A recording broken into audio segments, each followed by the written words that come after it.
Hi, everybody. Welcome to the show. Glad you could make it. I'm just finalizing my list of questions here. As usual, I will be answering questions that were submitted ahead of time by my wonderful Patreon patrons and channel members first thing.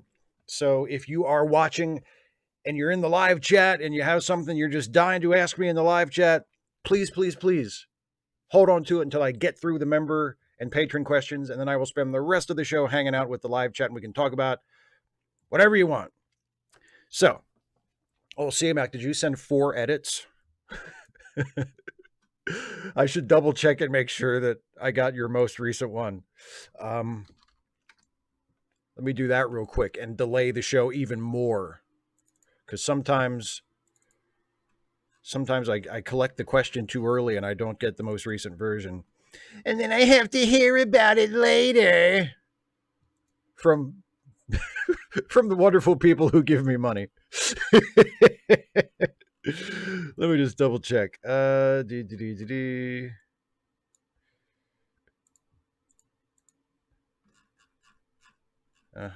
uh-huh, uh-huh.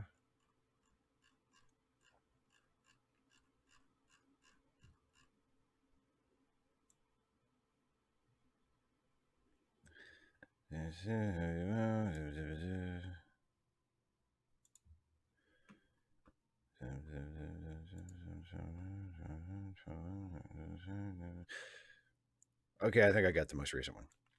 Okay. I just want to make sure. Okay, so anyway, that's what that was about. Hi, everybody. Welcome to the show. Might as well go ahead and start with the patron and member questions, especially since Dana is only going to be here for a few minutes because tonight's opening night for Dana's show, and I don't want Dana to miss me answering her question. Not your not your father. No, I am not related to Dusty. Dusty and I know each other. We are on good terms, but I am not related to Dusty. That's the last live chat question before I get through with the patron questions. So here we go. Why can't I see it? See, why is it like this?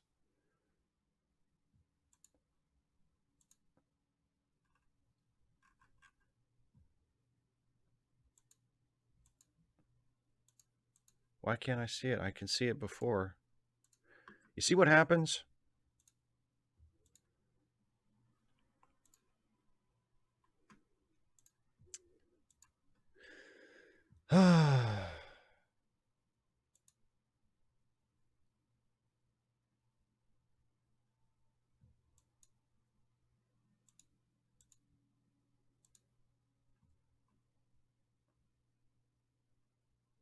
Well, I guess I'll have to remove it and add it back. You'll just have to, you'll just have to. Okay. There it is. And now I just have to fuck with it.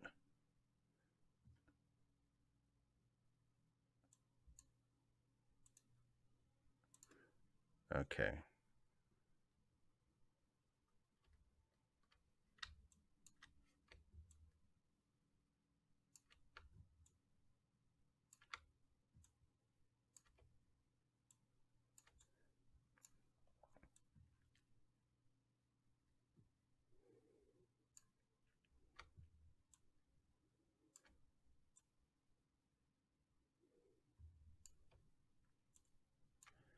Okay, I think that's good enough. There. Now I can do the show like I was ordinarily going to do. So, the first question is, of course, from Dana, who got her question in early because she knew she wouldn't be here very, very long. Isn't that responsible? Anyway, Dana says, "Hey, Steve, I'm sending this in extra early because I won't be able to stay for the whole stream.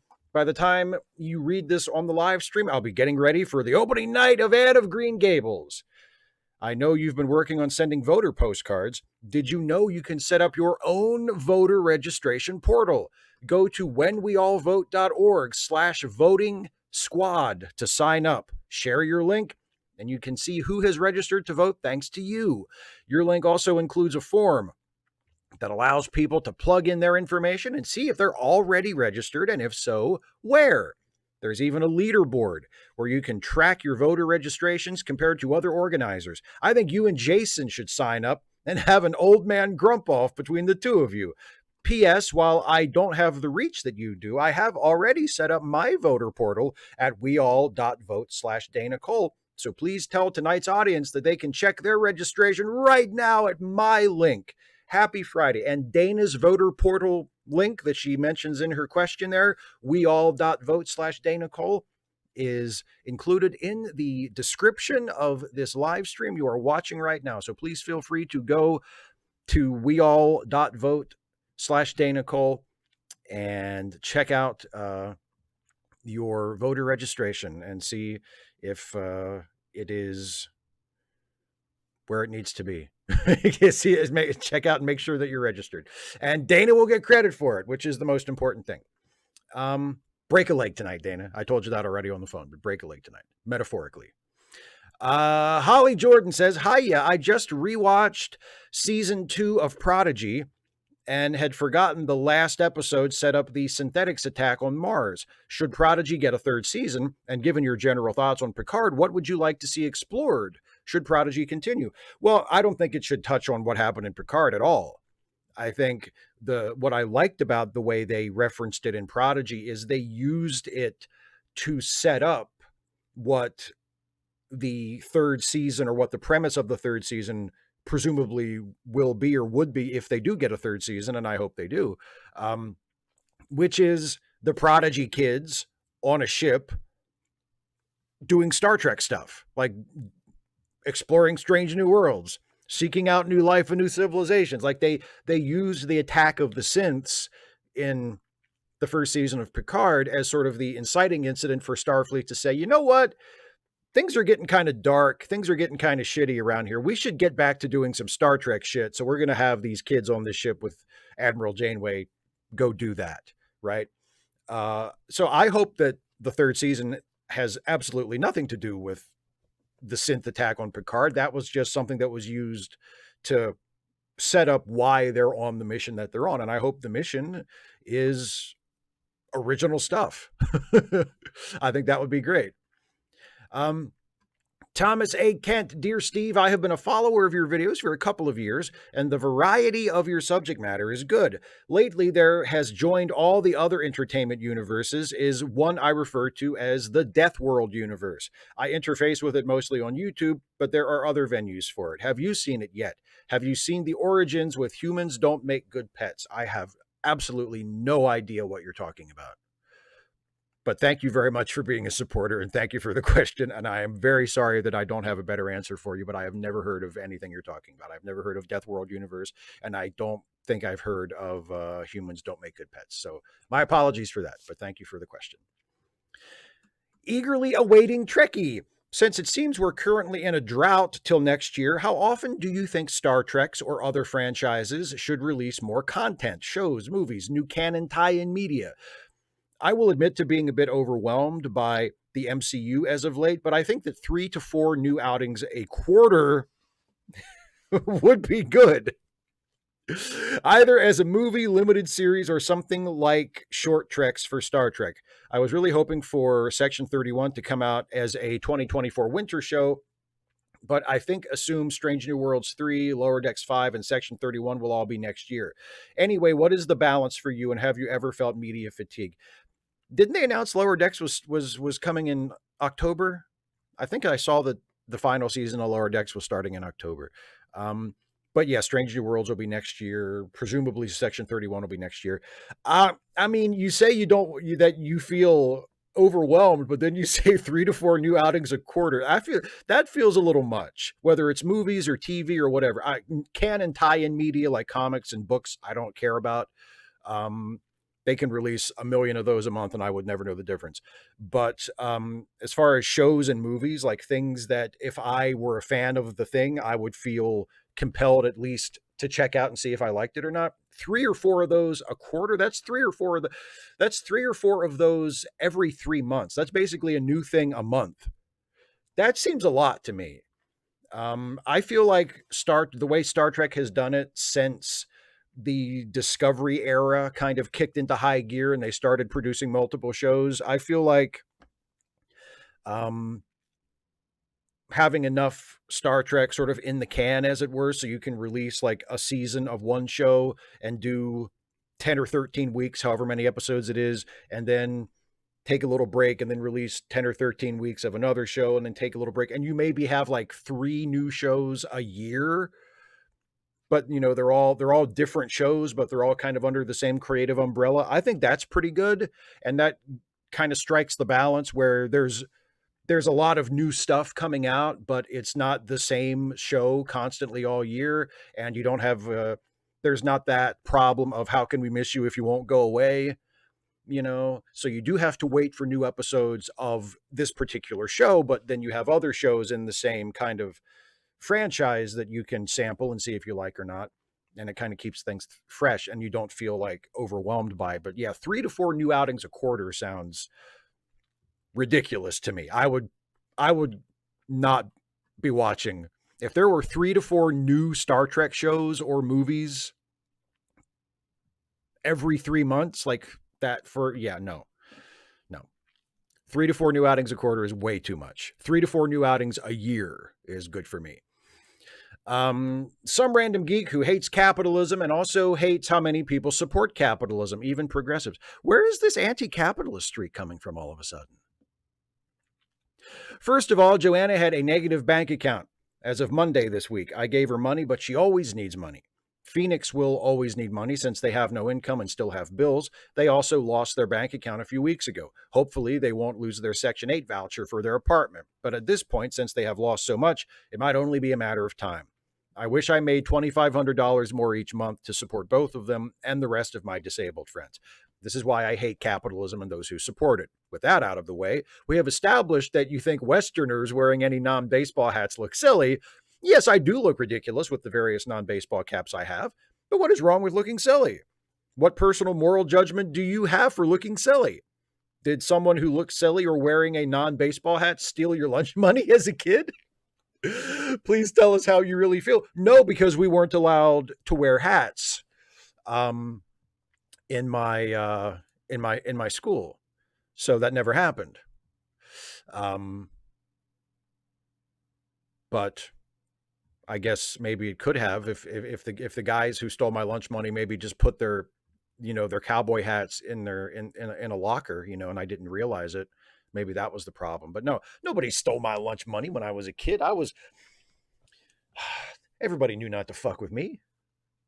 No, that's not true. I was fortunate that the bullies were mostly nice to me. I was the furthest thing from intimidating when I was a kid. But I was fortunate that the bullies mostly I guess there were other kids that they enjoyed bullying more.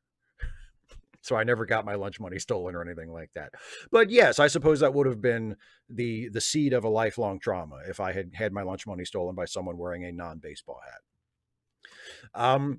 Brian Baker says, "Hey, Steve, I was lucky enough to see Leonard Nimoy live on stage in Vincent and Theo, a one-man show he did about the Van Gogh brothers. I was wondering if there were any Star Trek actors that you saw or wanted to see in another role. I think of Leonard Nimoy on Columbo or Brent Spiner in Night Court. Was there any Star Trek actor who you wanted to see in another part? Keep up the great work, especially in the next month or so as the election approaches." Well, I'm going to try my best. I mean, it's always nice to see Jonathan Frakes pop up in something, you know, especially in his post Star Trek years when he really transitioned into being a director and kind of stopped acting. But you know, when he popped up as the villain, when he and Jeannie Francis popped up as the villains of the week in Lois and Clark, like a year or two after TNG ended, like that was cool. And yeah, you know, Brent Spiner showing up in Independence Day, not a great movie. Either one of them. The first one's way better than the second one, but neither one of them are like, you know, anything to write home about as far as drama. But it's cool to see Brent Spiner doing stuff other than Data. It's always cool when Patrick Stewart pops up in something. He was brilliant in Green Room, if you all remember that from about 10 or 15 years ago. Fantastic performance in Green Room. And yeah, you know, there was an episode of the new version of The Outer Limits from the 90s that was on Showtime where they did a remake of the classic Outer Limits episode I think it was called iRobot. I think it was they just it was based loosely on the Asimov story, and I think they just called it iRobot. And a very young pre Star Trek Leonard Nimoy had a small role in the original version, and Leonard Nimoy came back and played the lawyer of the robot who was accused of murder in the remake, and that was kind of cool to see. Again, to see Leonard Nimoy, not just see Leonard Nimoy acting in something at that relatively late stage in his career, but to see him doing something other than Star Trek. It was really cool. Stephen G. Clinard. Hey, Steve. False alarm on the flesh-eating bacteria thing. Sorry about that. Apparently, it is indeed hypochondria. FML. Anyhow, it is apparently impolite to call someone a dipshit when they demonstrably are one. Why is that? It is particularly perplexing when a complete dipshit takes offense at being called a dipshit. What do they expect? I can certainly understand a context-specific dipshit, aka an incomplete dipshit, taking offense at being called a complete dipshit. It is indeed important to be precise, lest one shit dip oneself. It's enough to piss off the Pope. Also, did you know that you can be banned from the dollar store for referring to someone as the woman with the ugly kid, but not, evidently, for punching another customer in the face?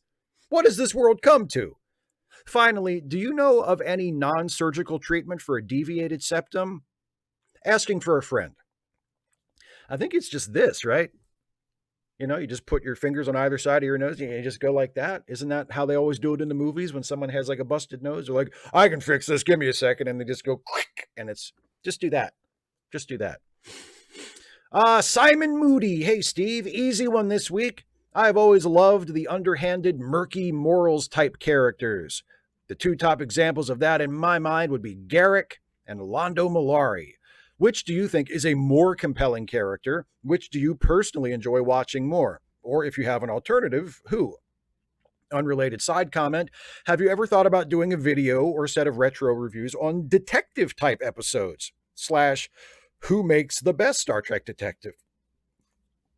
I have actually. That's in my list. I don't think it's in my list of retro review themes yet, but now that you mention it, I will add it to my list of potential upcoming themes for retro review batches. And of the two between Garrick and Londo, that's really tough because they're both really good characters, but they have different roles in the show. Like Garrick is a recurring character who becomes more important and appears a lot more often in the later seasons, but isn't a regular cast member that you would expect to see every single episode, whereas Londo is one of the main characters of the series on Babylon 5. So it's tough to choose. I think I'd go with Londo, though. I think Londo is, to take nothing away from Garrick, who I think is great. But yeah, Londo is there's just so much to him. Londo is like, is Shakespearean. I mean, he's just such a fascinating character, and evolves so much throughout those 5 seasons while still retaining his sort of fundamental character.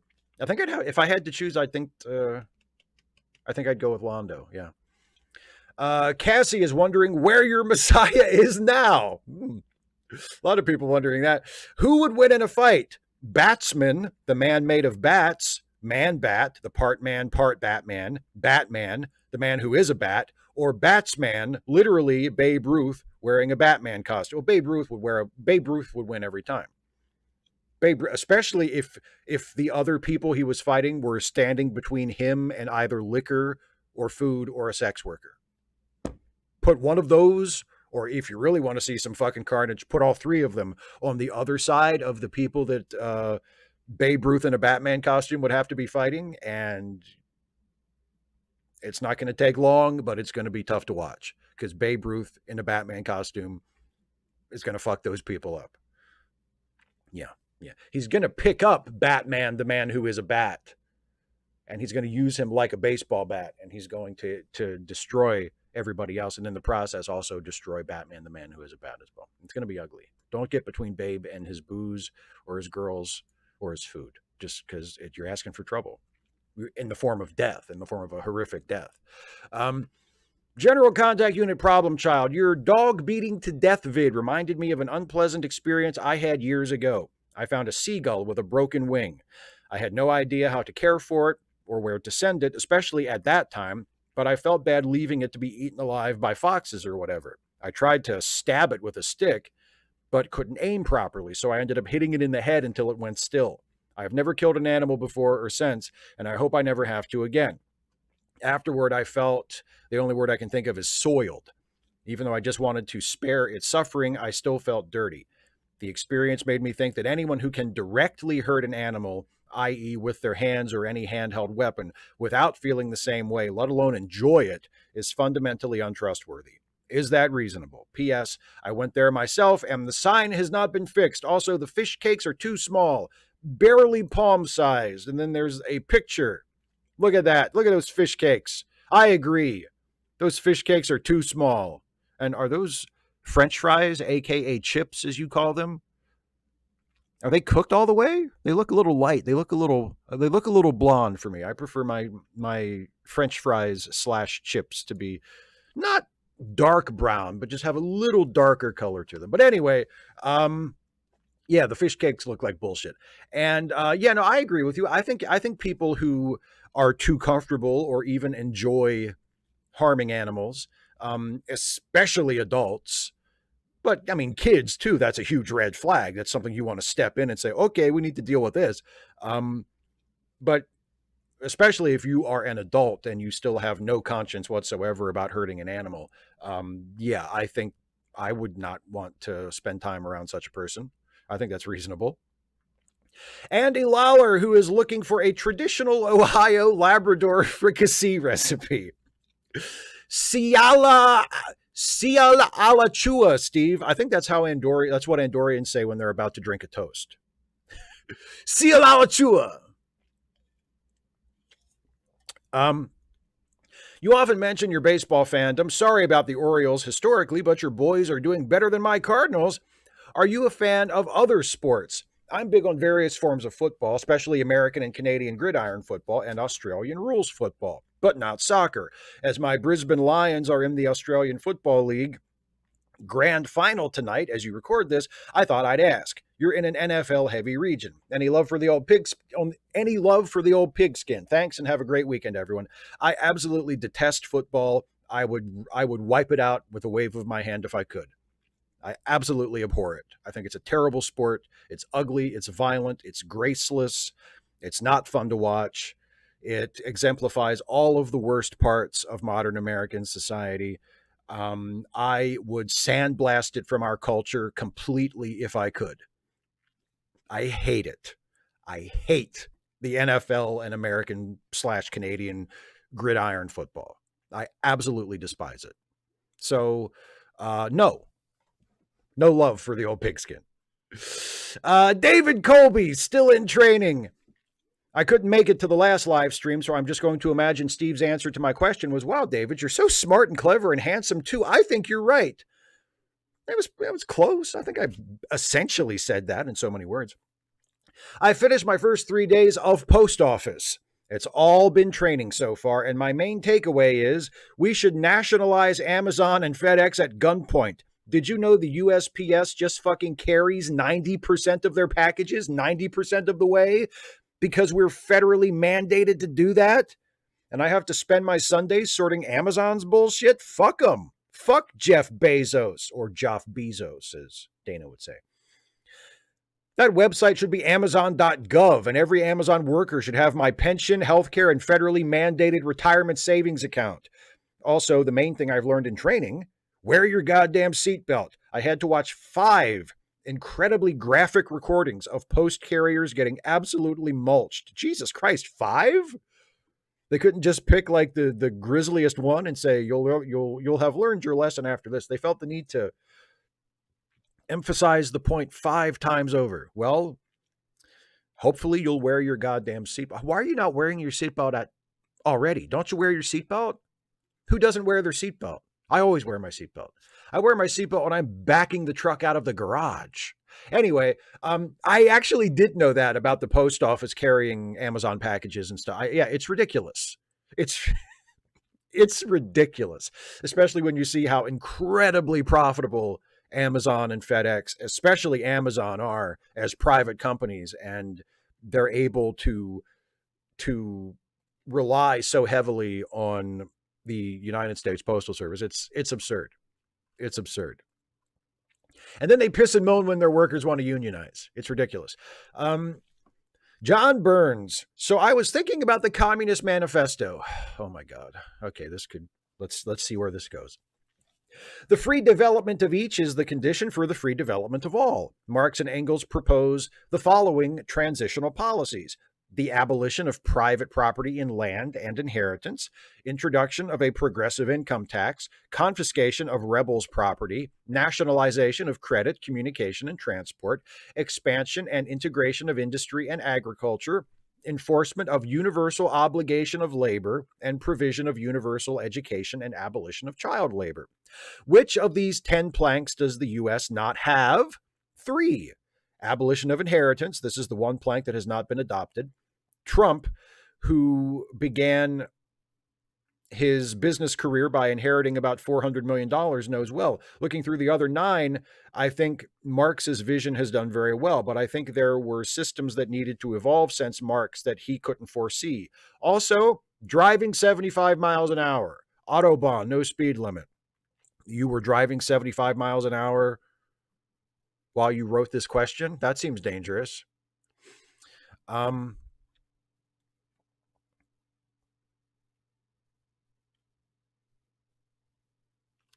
You said that, okay, there are 3 of them that the U.S. does not have, but then you're talking about abolition of inheritance like as its own.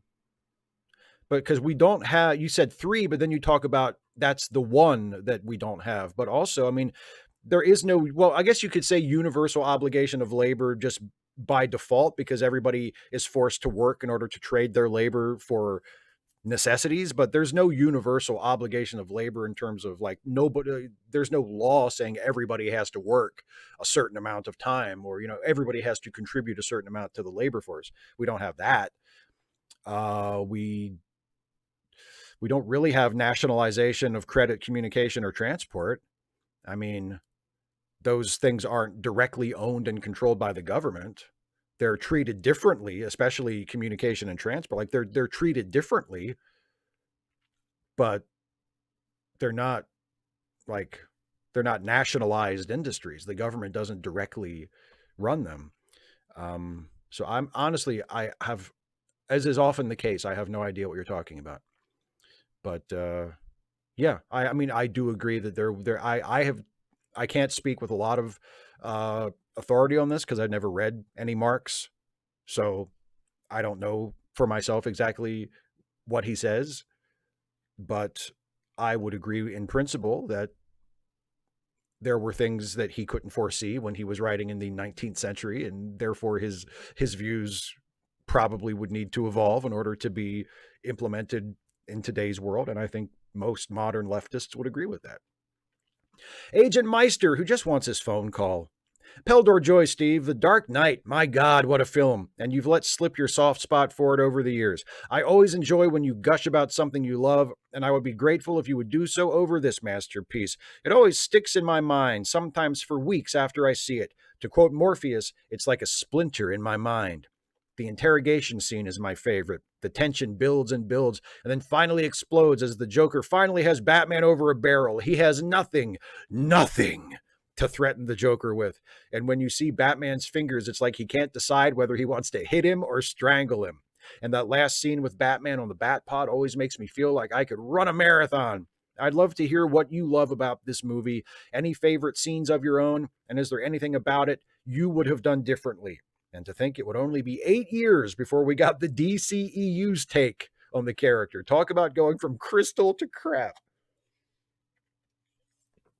Oh, it is an amazing movie. If the Batman, the Matt Reeves movie starring Robert Pattinson from a couple years ago, was not also so incredibly great, for me, The Dark Knight would obviously be the best Batman movie. Like, it's other than the Batman, it really has no serious competition in my mind. It's just, um, it's one of those movies where I saw it and I thought it was so good. It was one of those, it's like, this is too good to be a Batman movie. Like, it's not just a good Batman movie. It's a good movie, period. And it's so well done technically. I mean, Christopher Nolan is at the peak of his abilities as an action director. Um, and Christian Bale is phenomenal as Batman. Um, Heath Ledger as the Joker is the best version of the Joker I think I've ever seen in any medium, comics, TV, movies, whatever. His Joker is the best Joker.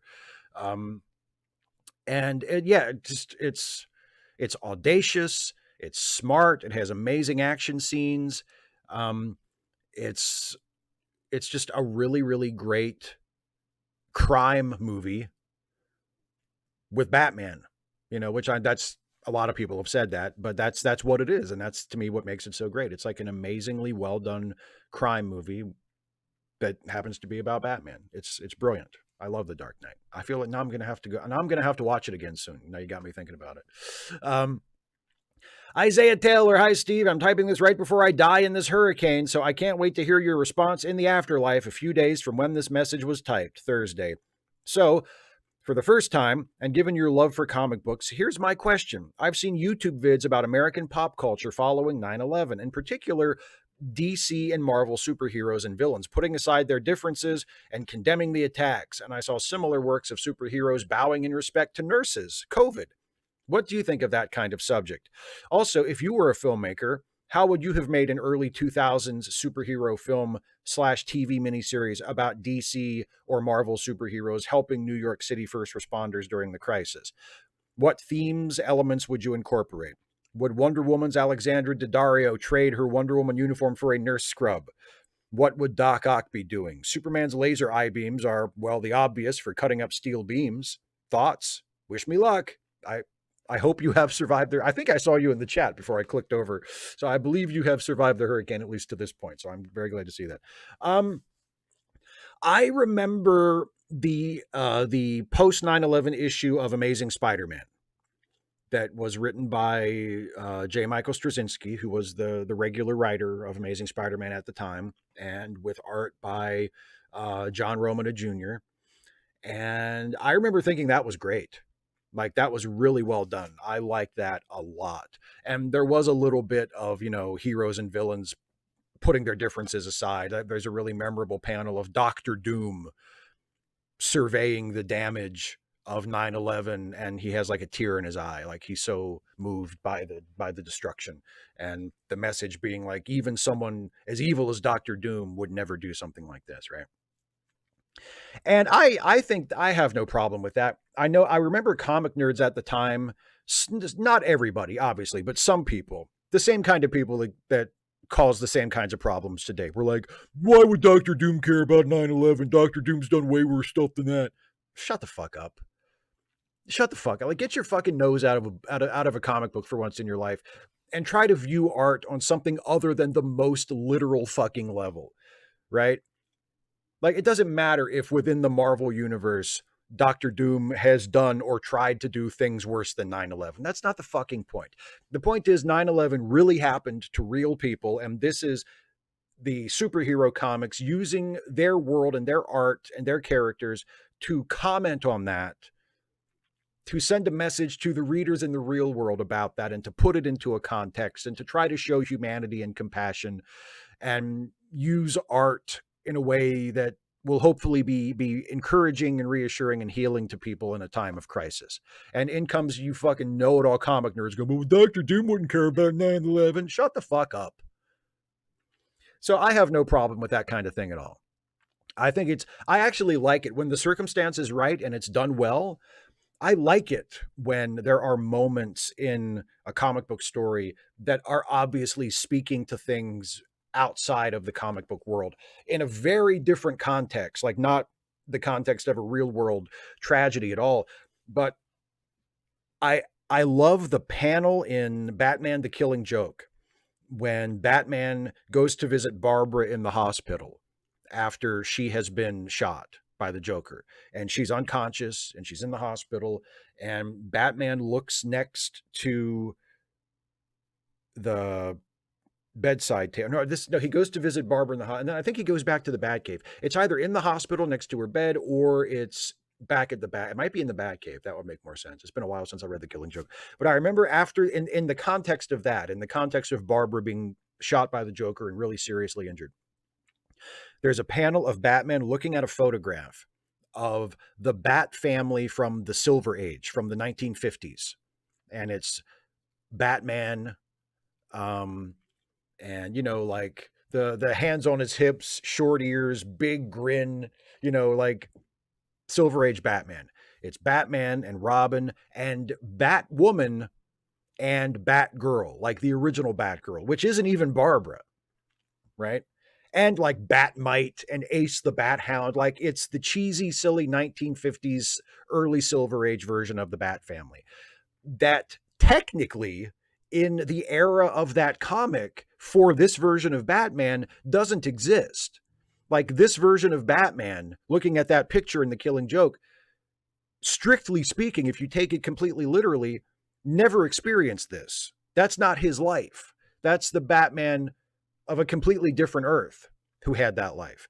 But it's a moment where this incredibly grim, modern, violent Batman, who has just experienced something horrific, one of his closest friends and allies has been seriously injured and is in a hospital and is the victim of an absolutely gruesome, horrible, unforgivable crime. And that's the world that this Batman is living in. And in that moment, he's looking at a photograph, and he's looking across reality almost. He's looking beyond the limits of his fictional world at a more innocent version of himself. And it's such a beautiful scene. It's completely inexplicable on a literal level, but it's such a beautiful scene. And I would not trade that for anything. So it's the same kind of thing with the Doctor Doom 9/11 thing. It's commenting on something greater. It's commenting on something larger that exists outside the confines of the fiction. And when it's done, I don't think it should be done too often, and I don't think it should be overused. But when it's done just right, it is often incredibly effective. Tofu Dunk. Not sure if you've already done a video on this subject, but who do you think are the most Kirk-like characters in each Star Trek series? In Star Trek, the original series, it would be Kirk. And in Star Trek, the animated series, it would be Kirk. And in Star Trek, the original series movies, I think it would be Kirk. In TNG, it would be Riker. In Deep Space Nine, that's a good one. Who's the most Kirk-like in Deep Space Nine? Maybe Major Kira. Voyager, probably Janeway. Enterprise, probably Archer. And then in the newer ones, it's tougher. I don't know if Michael has a lot of Kirk-like quality. I mean, yeah, for the newer ones, it's a much tougher call. But for the sort of the Roddenberry Berman era, 5 or 6, counting the animated series, it's pretty easy. I have guts inside of my body. Arrow on Fire.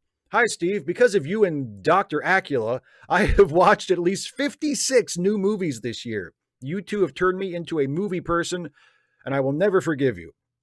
I'm almost caught up with late seating, and I only skip the ones I really don't want to watch, like David Lynch.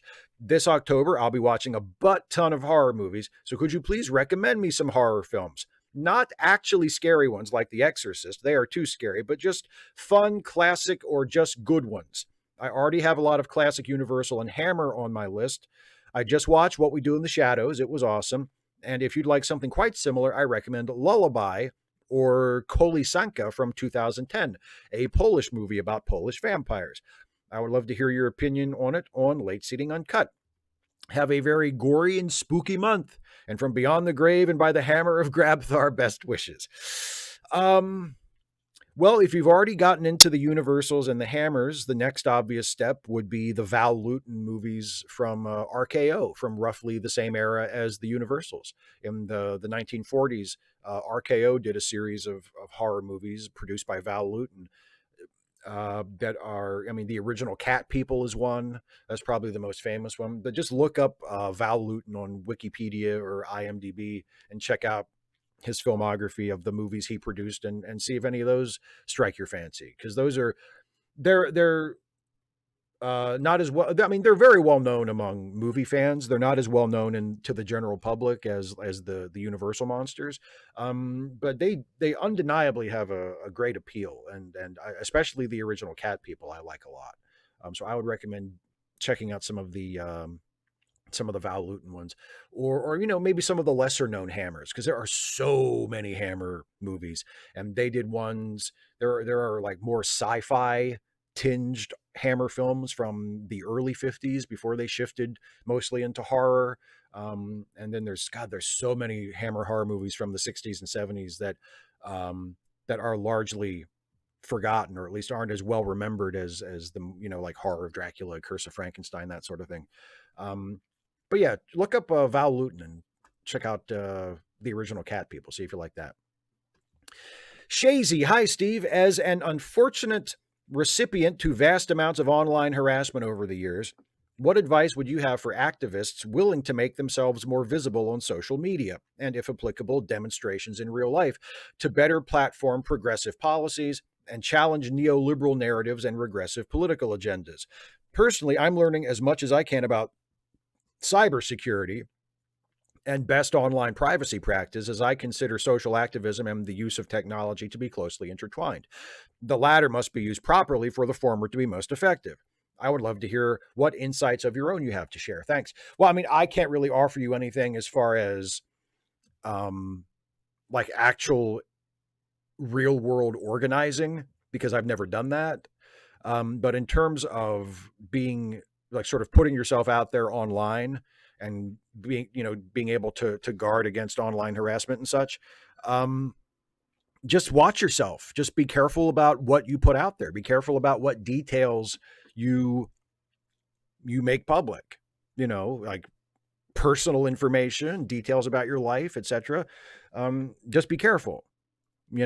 And expect the harassment. Expect to run into shitty people, and have a zero tolerance policy. Like if you have a YouTube channel or a Twitter handle or like a group on a Facebook page or some other kind of platform or space on a social media site, if you notice people starting trouble, if you notice people spamming or trolling or violating the rules or conducting themselves badly and causing trouble and harassing people, get them the fuck out of there.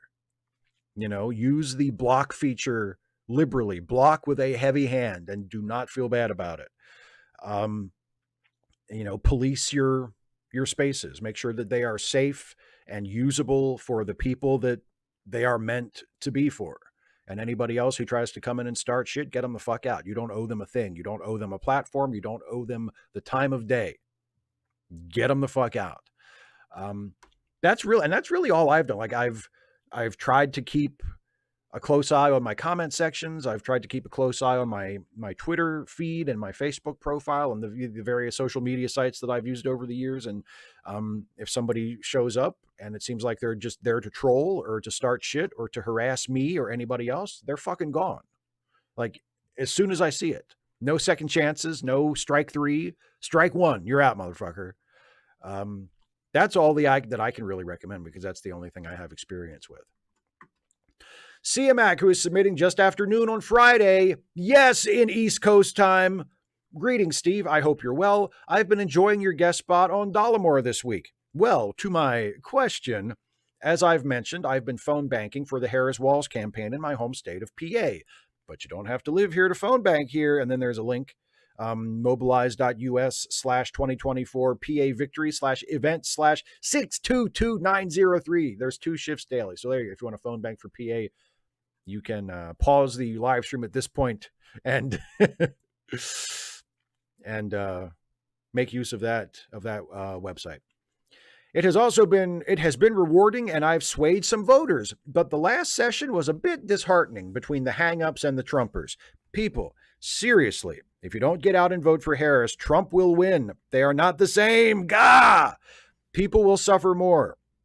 But now I've been doing it a while. They asked me to be a phone bank captain, which entails managing the Zoom call with all the old people on it who don't know how a computer works, which is funny to me and probably a better use of my skills. Anyhow, how's the postcard writing? Have you heard any other ways folks have gotten involved?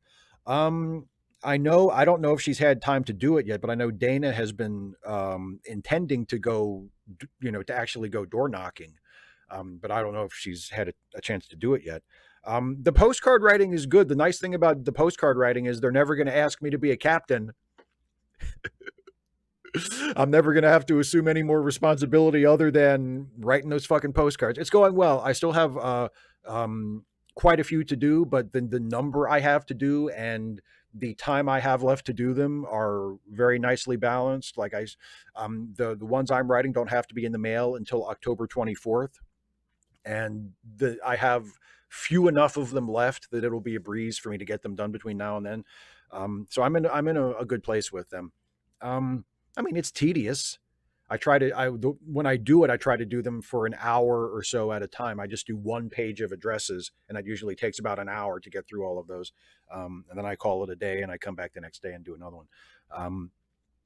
So it's been, it's been rewarding, I guess. Hopefully it makes a difference in the election. I'm not sure if I'm going to do it again next time, but I did enjoy it and find it, even though it's way more time consuming and takes a lot longer, I did find it much easier to do and much easier to handle than phone banking. Phone banking, I did 1 year and I don't regret it, but incredibly stressful. Like I don't like talking to people on the phone, especially cold calling people, talking to people that I have never met. I have no idea what they're going to say. I have no idea if they're even going to pick up the phone. I really didn't enjoy it. And I only did it because Dana did it with me and we sort of supported each other as we did it. So I admire you tremendously, my friend, for doing it and for being so dedicated to it and for being so good at it that you got a promotion, apparently. Good for you. People like you make a much bigger difference in a practical sense than people like me. Like I like to think my postcards will help and will make a little bit of a difference. But yeah, I think phone banking is probably a more effective method, and I think it's great that you do it. And M.W. Ridra, I want to be clear, I am anti-Israeli government. The recent pager and walkie-talkie bombs plot was some literal Batman villain shit, and the genocide in Gaza is horrific and has made me lose sleep at night. The anti-BDS laws sweeping our country are unconstitutional, fascist bullshit, in my unexpert opinion.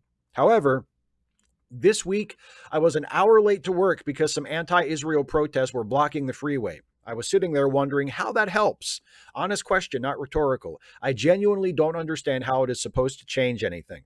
No one is going to be like, wow, these guys made me lose an hour of pay and get a ding on my work record. I should do something about this whole Israel thing.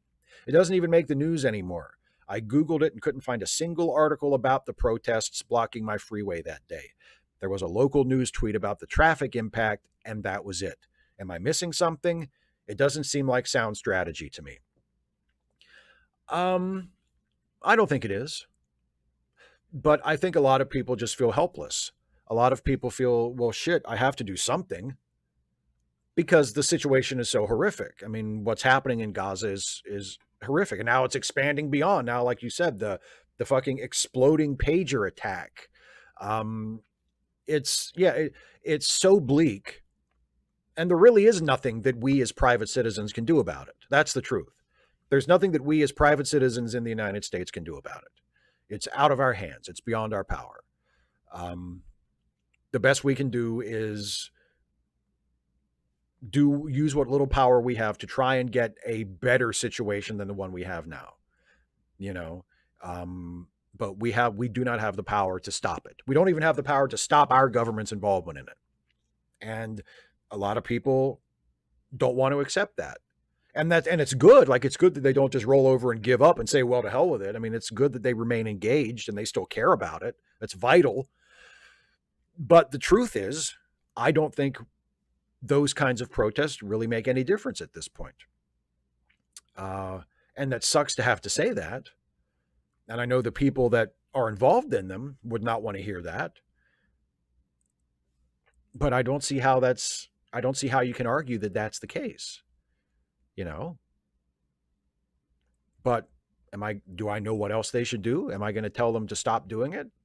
No. I mean, I feel like their heart's in the right place. They're trying to do something. I don't think it's going to make any difference, but I guess it's better than just telling all those people to give up, you know?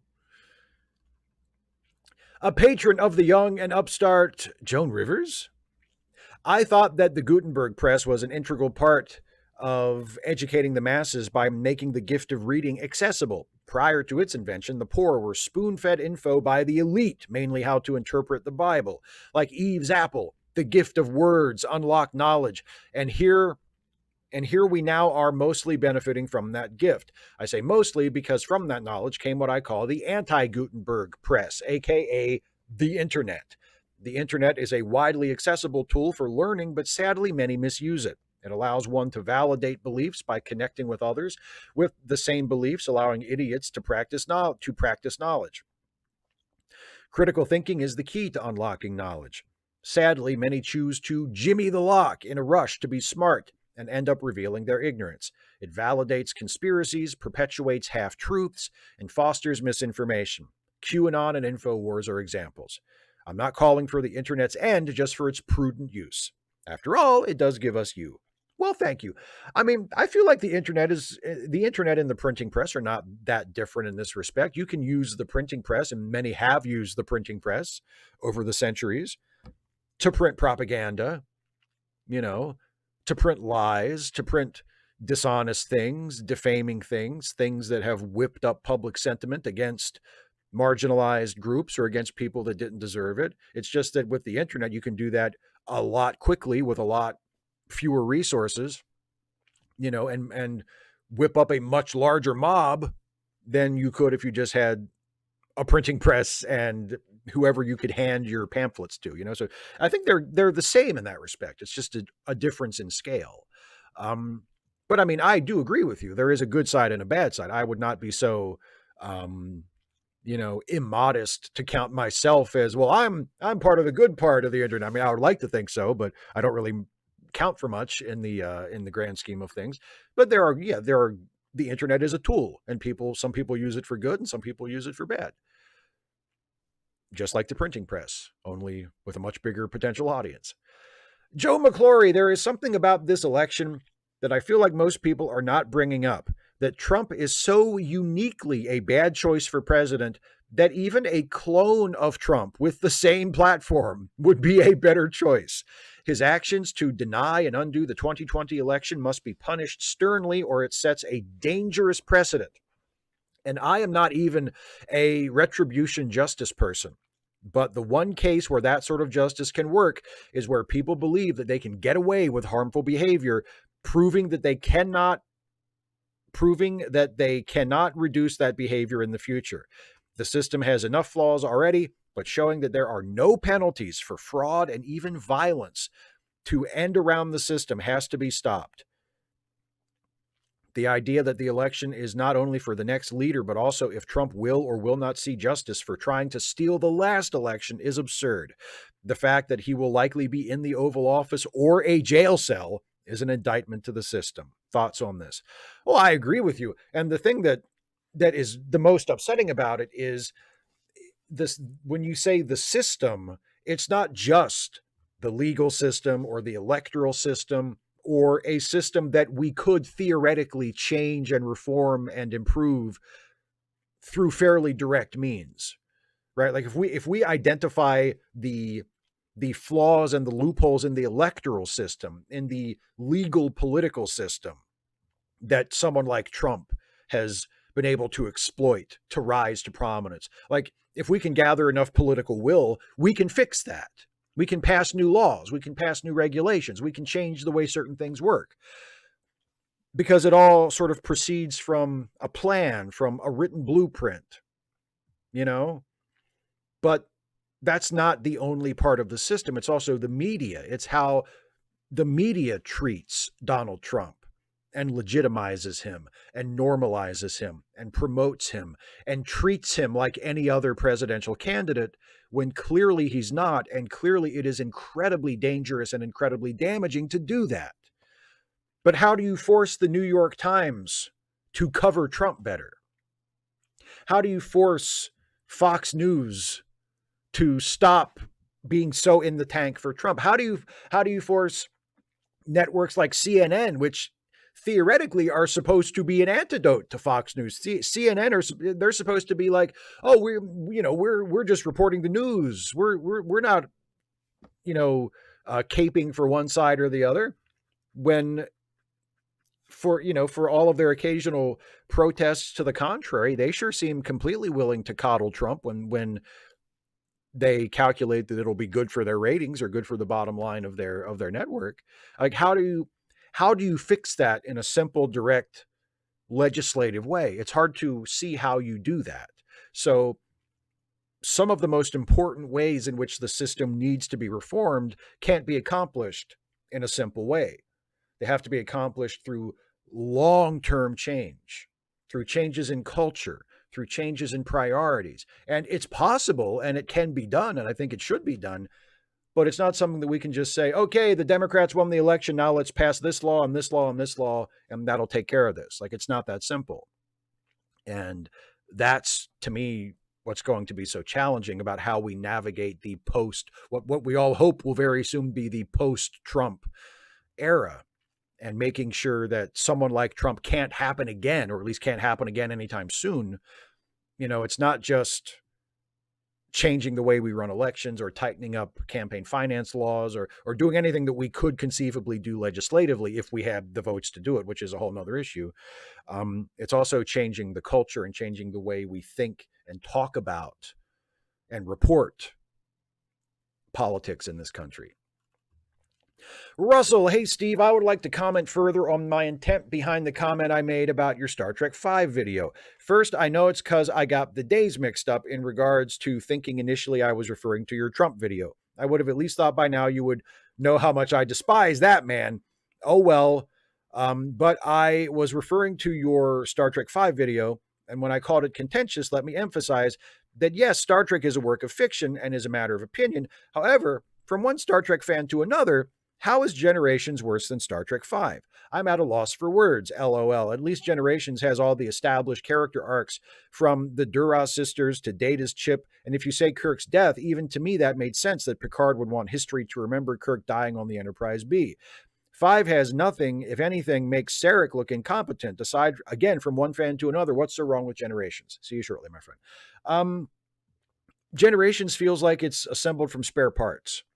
You mention the pre-established character arcs from the Duras sisters and Data's chip. Okay, they're pre-established arcs from the TV show, but where do they go in that movie? Do they go anywhere satisfying in that movie? Does it really? The Duras sisters show up to be a completely interchangeable villain, and they get blown up. Like, what? But we're supposed to be impressed because we remember them from the TV show? I don't give a fuck.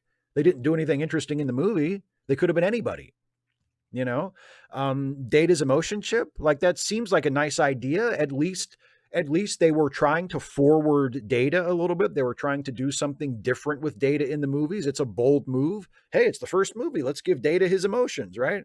Okay. But it just ends up being like a goofy side plot that kind of connects to Picard's story because of the control of emotions thing, because Picard has to hold himself together because he lost his family and he's like still living with the shock and the trauma of that. And now Data's over here with his emotion chip saying, you have to deactivate me. My emotions are out of control. And Picard has to say, hey, dude, pull it together. We all have times like this. Trust me. Okay. Get your shit together and do your job, right? There's important shit happening. I'm not fucking turning you off. Okay. Nobody turned me off when I learned that my brother and my nephew got burned up in a fire, right? So get to work, you fucking crybaby android. Like, they do make the effort as far as that, to kind of tie those together. But the movie never really deeply engages with either one of those stories. Like, yeah, that's kind of happening. Data's struggling with his emotions. Like, that's there. Picard is dealing with the loss of his family. That's there. It comes up every now and then. It comes into play a little bit. But the movie never really feels like it is about either one of those things. It touches on interesting topics. It touches on interesting themes. It touches on potentially compelling routes for the characters to go in, but it never really seems all that interested in pursuing any of that. It's mostly just a boring by the numbers action movie with an incredibly shoehorned in crossover with Captain Kirk. I just don't think it's a very good movie. I don't think it's very well written. I don't think it's very well structured. I think it's boring. It's incredibly underwhelming for what it was trying to be, like this big epic moment of, oh, the generations finally meeting. Like a fart in the wind. Who gives a fuck? So yeah, I mean, and again, I don't argue that Star Trek V is a good movie, but if you put Star Trek V and Star Trek Generations in front of me and say, which one do you want to watch? 99 times out of 100, I'm going to want to watch Star Trek V more than I'm going to want to watch Generations. Jan, my question, is it too late to say excellent job filling in for Jesse Dollamore this week? Thanks, Steve. No, it's not. Especially since the last video only went up like, I think, an hour before this live stream started. So no, not too late. And thank you very much. I'm glad you enjoyed it. It was really fun to do. And I really appreciate Jesse giving me the opportunity to do that. And finally, last question from Kara, aka the Tolkien Nerd. Hi, Steve. Just got my question in under the wire. I was thinking of Jadzia's death in DS9. While Star Trek has a habit of being able to reverse deaths over time, I have begun to think that Jadzia's death, while shocking, was necessary because it actually demonstrated the fact that the Federation are playing for their very existence. Do you agree?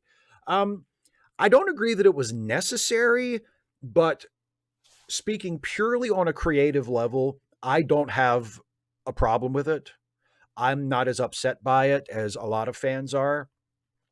I think it's right to be upset about the way Terry Farrell, the actor, was treated.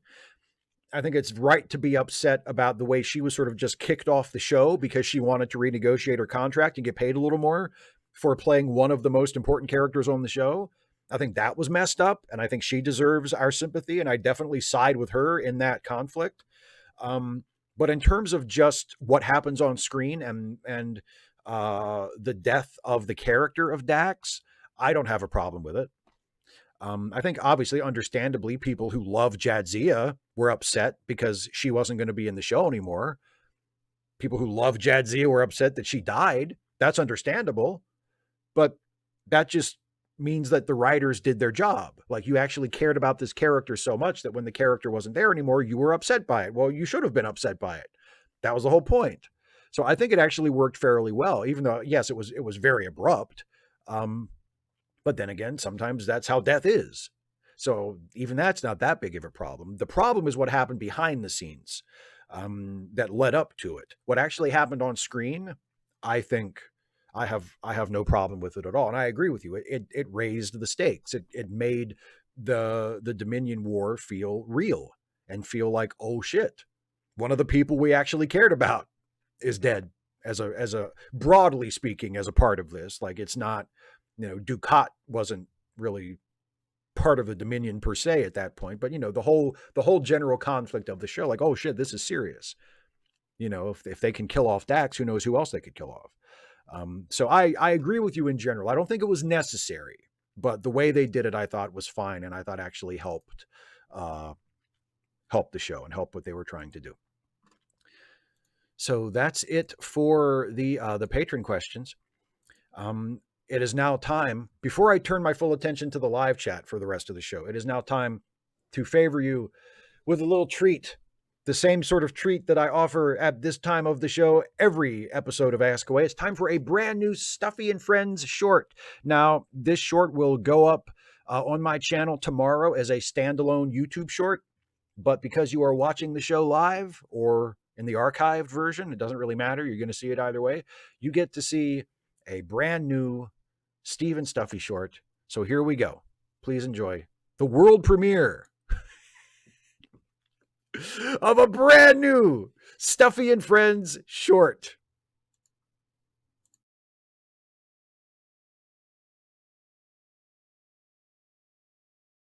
Don't you ever get bored writing those get out the vote postcards? It can get repetitive, but there are ways to keep it interesting. Like what? Like looking out for interesting names on the mailing list. Like this one, for example. Her name is Unique. What is it? Unique. Right, you said that. So what's her name? Her name is Unique. Okay, we're talking past each other. Apparently. This person on your mailing list with the interesting name. Yes. How does she sign her name? Uniquely. Okay, I don't know why you're putting the emphasis on the wrong syllable, but why don't you just tell me what her name is? It's unique. What is it? The person's name is unique. What's her name? Unique. Never mind. Jesus.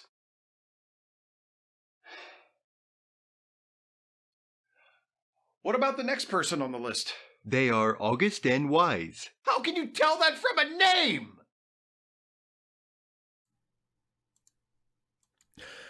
And there we have it. Yes, Gedrin, why? Who's on first? Exactly. Manic anti-fascist, that the hell is Stuffy and Friends.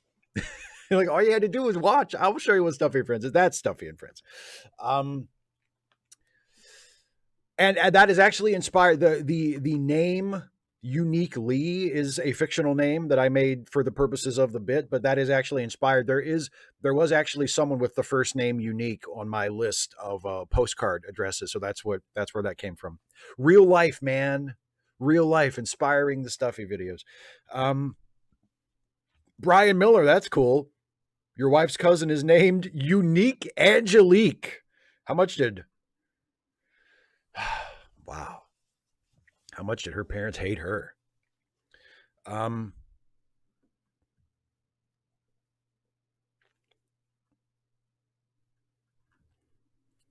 me see. I think I got a couple of super chats earlier. Let me see. Oh, I got quite a few. Hello. Okay, so James Hutchins sent in a super chat saying, "Hi, Steve. I also tweeted you, Ari, this, but I wonder if you will watch Trek the Vote with John Lovett from Pod Save America. I love Trek, you and John. Thanks for all you do." No, I'm not planning on watching that, but thank you for the heads up just the same. And then Manic Anti-Fascist with a super chat. Thank you very much. Says your Deep Space Nine Cisco in the 50s vid made me insta-sub. Oh, yeah, the one I did about Far Beyond the Stars, right? Yeah. Ooh, such a good episode. Andy Lawler, emphasis on the wrong syllable. Yeah, that's a really old joke. I think I first heard that. I think my 9th grade English teacher said that. That's where I first encountered it. Yeah, he said, you can put the emphasis on the wrong syllable. And boy, in 9th grade, we all thought that was fucking hilarious. And obviously I do too in certain situations because I have held on to it. Tammy Birch says, the one you did with Stuffy walking on your back about killed me. Thank you. Thank you very much. I appreciate that.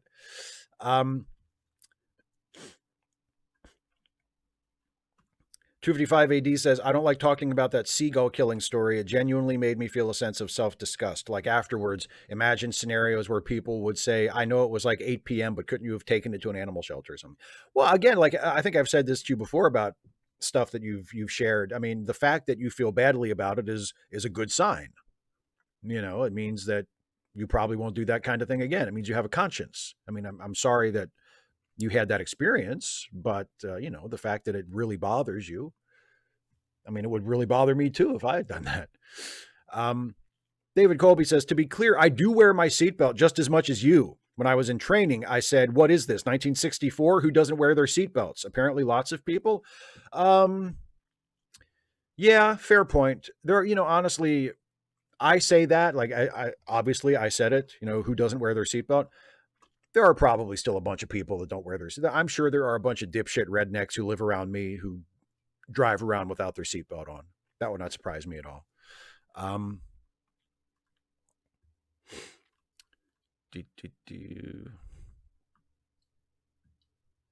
Oh, John Burns, that's cool. John says in Charletown, PEI, that's Prince Edward Island, everybody. today I bought an Anne of Green Gables doll for my niece. Well, Dana would be very glad to hear that, and I'm glad to hear it too on her behalf. Couple of super chats just came in. Here's one from Isaiah Taylor. Thank you very much, my friend. Says, would Batman help the CIA to hunt down bin Laden, or am I thinking too much into it? What are your thoughts on Fantastic Four 2005? If the CIA, like, I think Batman would be capable of being convinced. I think the CIA could talk Batman into helping them if they came to him and said, you're the only one who can find him. Like, I think Batman might help them in that case. I don't know if he would like volunteer to become a CIA asset. And the 2005 Fantastic Four movie, I mean, it's all right. I don't hate it, but I don't love it. It's just kind of a movie to pass the time. It's fine. Here's a super chat from Philip Kehoe. Thank you very much. Says, I watched The Prime of Miss Jean Brodie tonight in honor of Maggie Smith. A really great performance, more so as the film goes on. R.I.P. to a legend. Yes, thank you for bringing that up. Thank you for the super chat, and thank you for reminding me, because someone mentioned it early at the beginning of the show before I got into my patron and member questions that, yes, Maggie Smith, the great Maggie Smith, passed away. I tweeted about it, and I'll just say the same thing here that I said there. I mean, her career was so long, and she had so many iconic roles. Like, it's impossible to choose one. You know, she's different characters to different people. A lot of it depends on your age. A lot of it depends on when you first noticed her.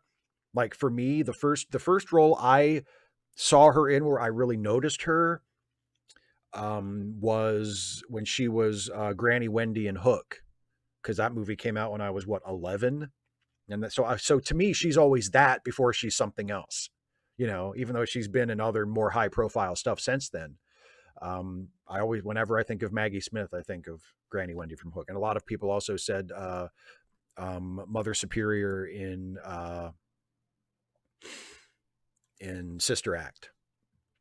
So, yeah, it really depends when her career is that prolific and that accomplished, and that's a hell of a legacy to have. Dragonfire Gamer says, any thoughts on xenophobia in the UK? Also, side question, what do you think about how Eminem handles his Slim Shady persona? Do you think Marshall is truly bigoted in any way? I mean, as far as I can tell, xenophobia is a problem in the UK the same way as it is here in the States. Maybe not quite as bad there as it is here, just because it's so horrific here right at the moment. But from what I've seen, it's a big problem in the UK as well. But obviously, I don't know as much as someone who actually lives in the UK would know. And as for Eminem, I don't know. He seems like he has tried very hard to be on the right side of things as he has gotten older. He's never done like, a big mea culpa. I'm sorry for some of the shit that I wrote when I was younger. Like, he's never done that. I don't expect that he will ever do that, but he has made an effort in his more recent years to use his platform to speak out, like, against Trump, and to try and be a positive voice, to the extent that he says things like that, which he often doesn't speak out like that. But when he does, it seems like he's trying to get it right. And I appreciate that. So, but I mean, I don't know what's in his heart. I know that a lot of his music, especially from his earlier days, is brilliant, but it's also incredibly problematic, incredibly insensitive, misogynistic, homophobic. There's a lot of very troubling, objectionable stuff in there. But he's also undeniably a blazingly talented guy. So he's a difficult artist, as a lot of people are. But more recently, it seems like he's been trying to get things right, and I appreciate that.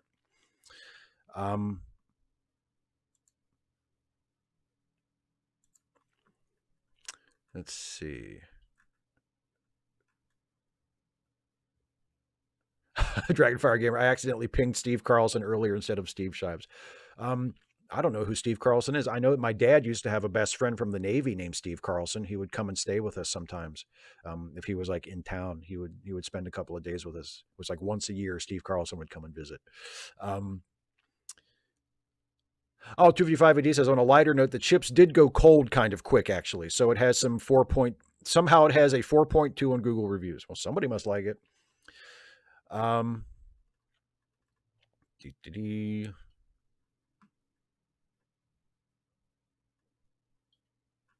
Daryl Lett says, I do remember when seatbelts became standard in new cars about mid 1960s. I've been a seatbelt fan ever since. They're nice to have, aren't they? Air One Fire says, I watched Horror of Dracula today. It was dope. And the 1959 The Mummy, which had so much boring in it. I can't believe it. Yeah, I don't think the Hammer version of The Mummy isn't like fantastic. I don't think it's terrible, but I mean, it's not one that I go back to time and time again. I'll give you that much. But yeah, I mean, Horror of Dracula is one of my favorite movies. Not just horror movies, but favorite movies. I love Horror of Dracula. One of the best endings of any movie ever. Shanna Emerson says, thank you, Steve. You're wonderful at what you do. I appreciate that. Thank you very much.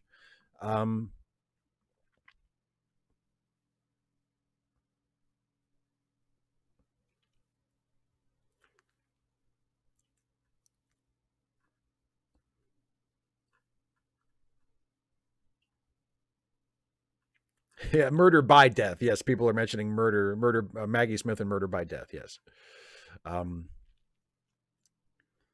Carrie Louise Henderson says, thanks. Hi, Steve, longtime subscriber. Really love your content. Hoping for a blue day in November. Love from Ireland. Well, thank you very much. I am hoping for the same thing.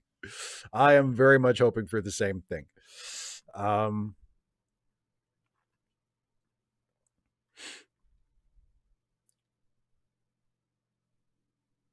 Well, no, 255, it's not so much that you did the wrong thing. It's just the act itself that's a tough thing to do. And to be completely honest with you, I wouldn't have done it. I would have left the bird there. So, even though it kind of got out of hand and it didn't go the way you wanted it to, like your impulse was, I suppose, a merciful impulse, even though it kind of, didn't go the way you hoped it would. But yeah, I would have just left the bird there. And I'm not saying that's the right thing to do. I'm just saying that's what I would have done.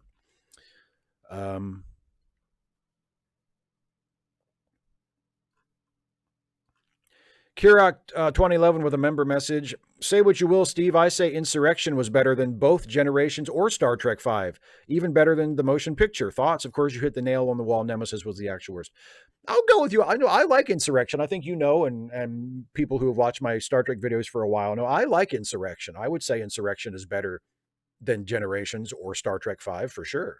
Better than the motion picture? Maybe. I'll say this, I would probably rather watch Insurrection than I would watch Star Trek the Motion Picture. I mean, Star Trek the Motion Picture is good once it actually picks up and gets going. But man, that first like half hour, 40 minutes is a fucking drag. Once it finally gets moving, it gets pretty good, but fuck, it takes forever. So yeah, I might put Insurrection ahead of it.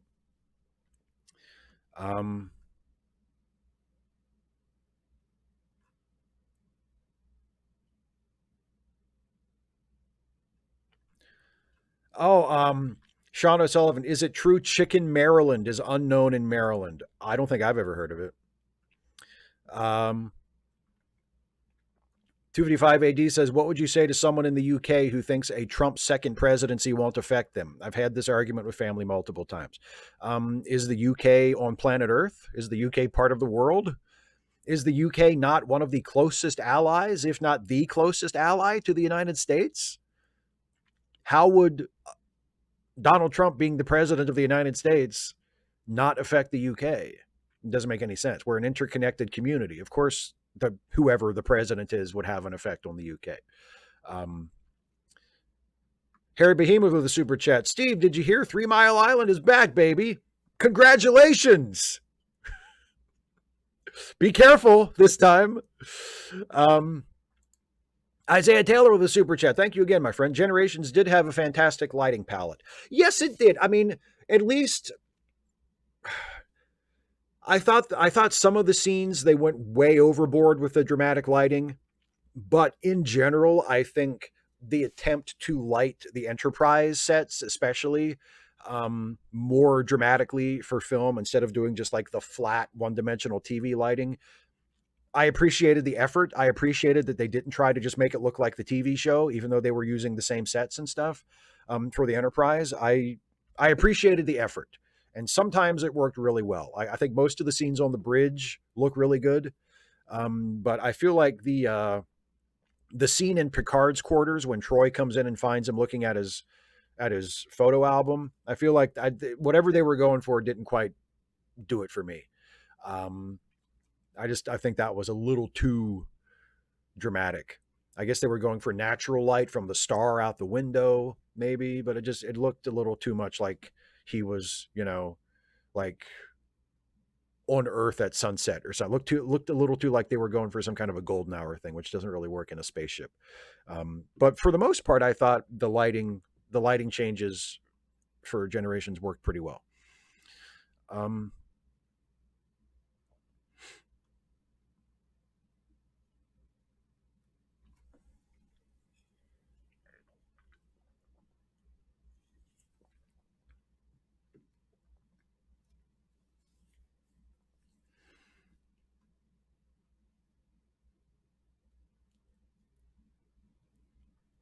All American Native, good evening. Just tuned in. It's my first live good evening from Mexico. Well, thank you. Glad you could join us. We'll probably be going for about another half hour or 40 minutes, so you didn't miss the whole thing. Glad you could be here. Air One fired that moment when Peter Cushing realizes Dracula has a coffin in the basement and immediately beats cheeks. That was hilarious. Peter Cushing is so damn good. He's in everything. He's one of my favorite actors, but in Horror of Dracula, he is so good. Oh my God. He's amazing. He manages to simultaneously be like this stuffy, sort of aloof intellectual, yet also be this really like humane, caring character. That the scene in the graveyard when he gives the crucifix to the little girl and he puts his coat around her and he says, if you look over there in a few minutes, you'll see the sun come up. And he's just so gentle with her. It's such a wonderful scene. And then he goes right from there to to watching as they beat a stake into a woman's heart and she screams and dies. It's great. He's great. The movie's great. It's great. And yeah, the ending there where they're in the room and he notices the sunlight coming in from behind the curtains and he jumps up and races across the table and leaps and pulls. Oh my fucking God. I love that ending. God damn, I love that ending.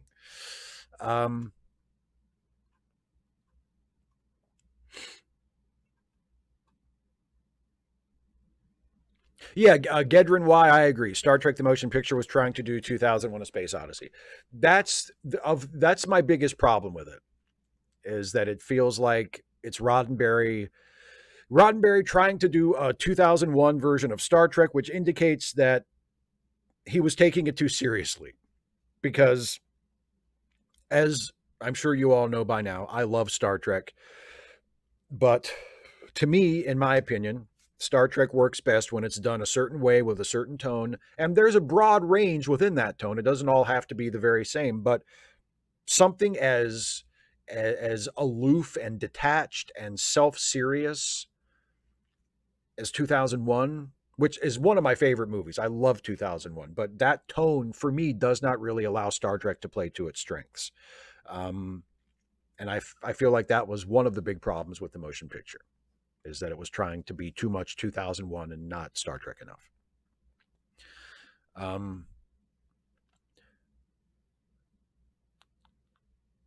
Some random geek says they might like motion picture over 2001: A Space Odyssey. You need counseling. No, I'm kidding. It's a perfectly valid opinion. It's just one that I do not share. I know 2001 isn't for everybody, right? 2001 is definitely not for everybody. Smash Guy says, how do you feel about the Orville? Thought the first season was okay. Thought the second season was a lot better. Thought the third season, except for the fact that I think some of the individual episodes were way too long. On the whole, I thought the third season was excellent. Debbie Bannister, thank you very much, says, you did such a great job on Jesse Dollimore. I'm sure he will be proud of you. Did you buy a watch from Trump? Yes, I mortgaged my house and bought a watch from Trump. Just kidding. Trump has lost his mind pushing his trash bin merch. Yeah, that watch is ridiculous. All of those watches, even the cheap ones. The cheap ones are like, I think the cheapest one is like $300. And then, of course, the one that he was selling in the video, he's selling for $100,000. $100,000. Spending $100,000 on a Donald Trump watch should be grounds for legal commitment. Like your family should be able to go to just take the receipt to a judge and say, we need to put him in an institution. We can't take care of him. I mean, it's utterly inexcusable.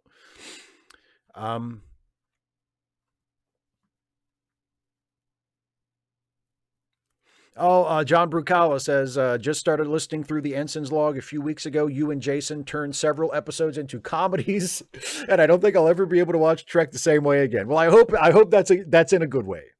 Thank you for that. I'm glad you're enjoying the show. Will P says, how did you feel about the character arcs and themes in The Expanse? I'm new. Sorry if you've spoken to this already elsewhere. Thanks for your content. I love The Expanse, and I think the arcs for the main characters are fantastic. The Expanse was a show that I watched it after it was already over. Like I didn't watch the whole thing until I think 2 or 3 years ago. So the whole thing was available, and I binged it from start to finish in a couple of weeks. And it was one of those shows where like the first season was pretty good. It was good enough that I felt like, okay, I'll watch more of this, you know. And by like midway through season 2, I realized, oh shit, I am deeply into this. Like I'm really invested in these characters, you know. And I think the crew of the Rossi, who sort of eventually, I mean, in the first season, not so much, but eventually they become like the main characters of the show. And I think all of them are great. I think it's a really good show. I like The Expanse a lot.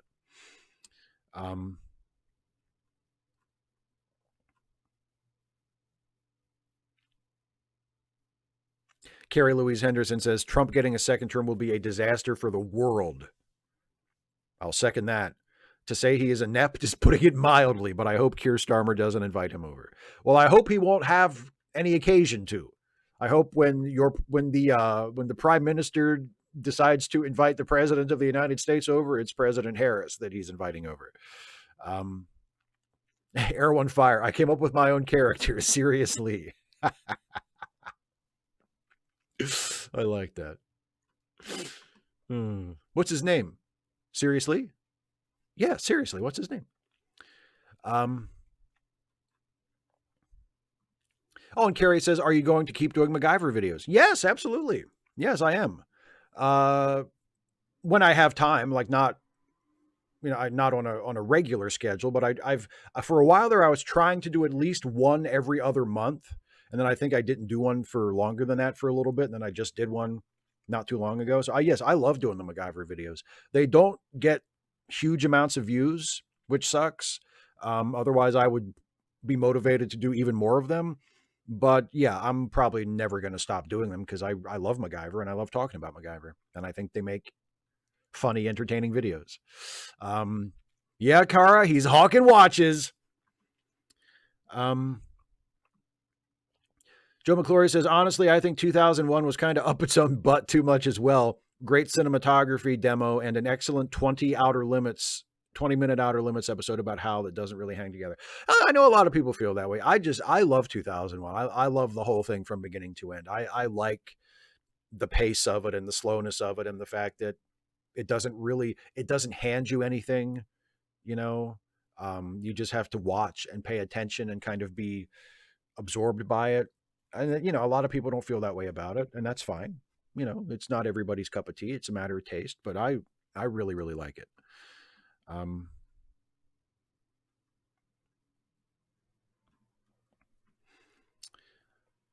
Steve Schmaling says, saw your Star Trek 5 vid. I remember us talking a bit about it here a while back. I like to think I had something to do with that vid. So do I get royalties or no?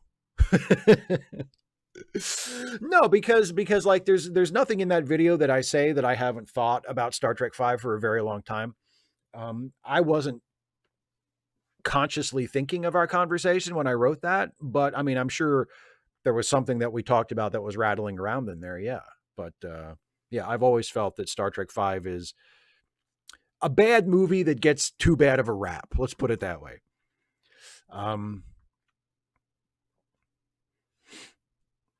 Darylette says, okay, Steve, did you know that the first member of a winning presidential ticket whose natural-born U.S. citizenship was questioned was Chester A. Arthur in the 1881 to 85 Chester Who exactly?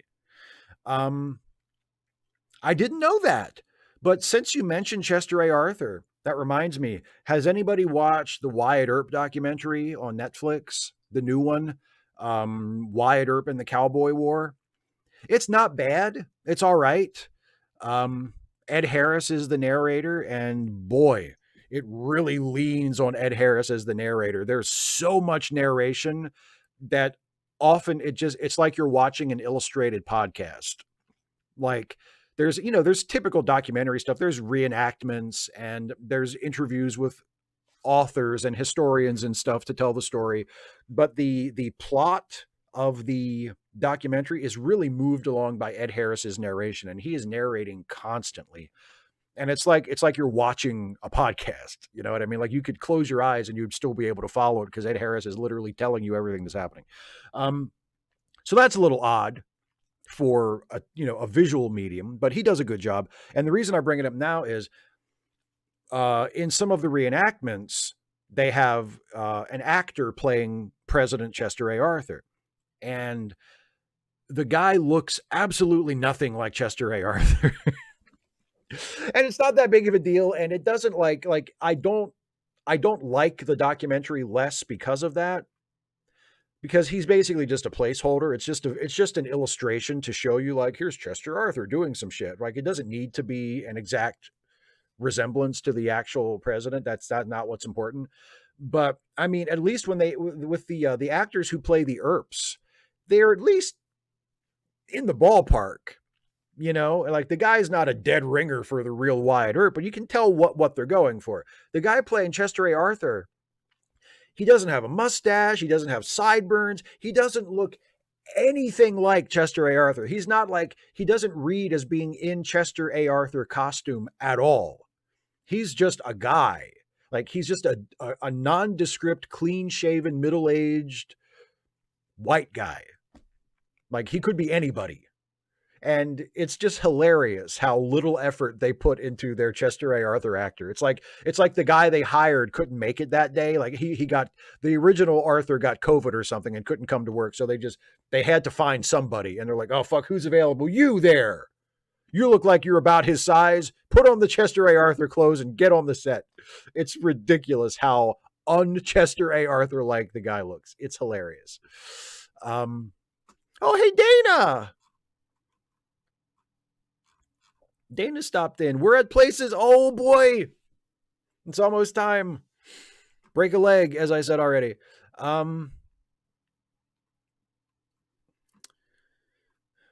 Tasby12, are you going to do more best Batman Superman ever videos? Why, yes. In fact, I have a best Batman ever that I wrote this week that I'm shooting tomorrow for next week. So yes, I am. Isaiah says 2010 is better. We disagree on that. We disagree on that. John Burns, have I seen Ryan George's If Elon Musk Bought a Restaurant? No, I haven't. I love Ryan George, but I have not seen that one. I will look for it when the live stream is over.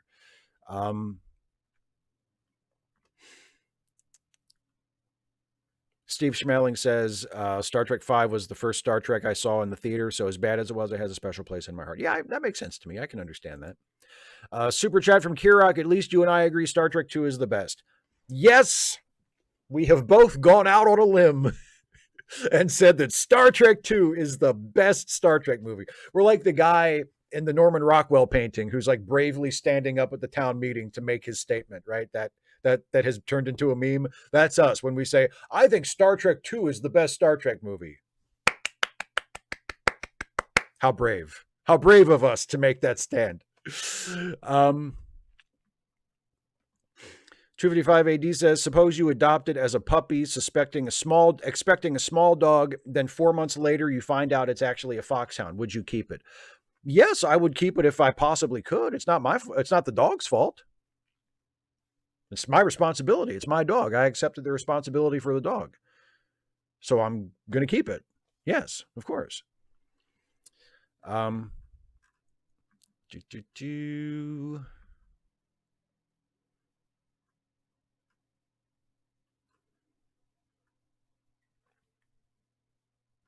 Kara, yes, absolutely.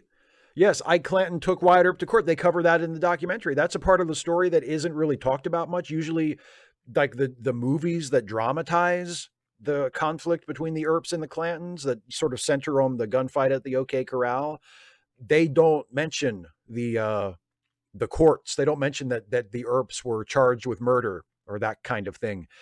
Even Tombstone, the movie Tombstone, that incorporates the Vendetta ride that that Wyatt Earp went on after the Clantons shot his brothers, and then Wyatt and Doc like took vengeance on the cowboys. That's in the movie Tombstone. That part usually doesn't really make it into the movies either. Usually the gunfight at the OK Corral is like framed as the climax, and then the movie ends very shortly after that.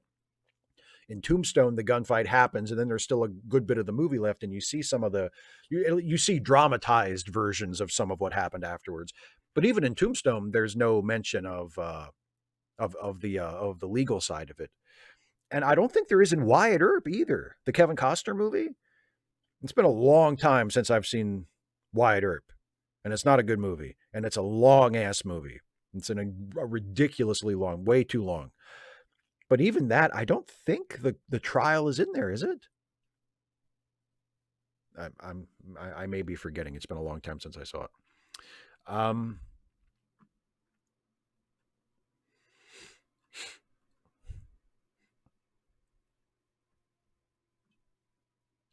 Taz B12, that is a great line from the late seating Star Trek V review. McCoy says, "No God I know would do that." Of course, I'm not quoting the Bible. Exactly. Exactly. Um,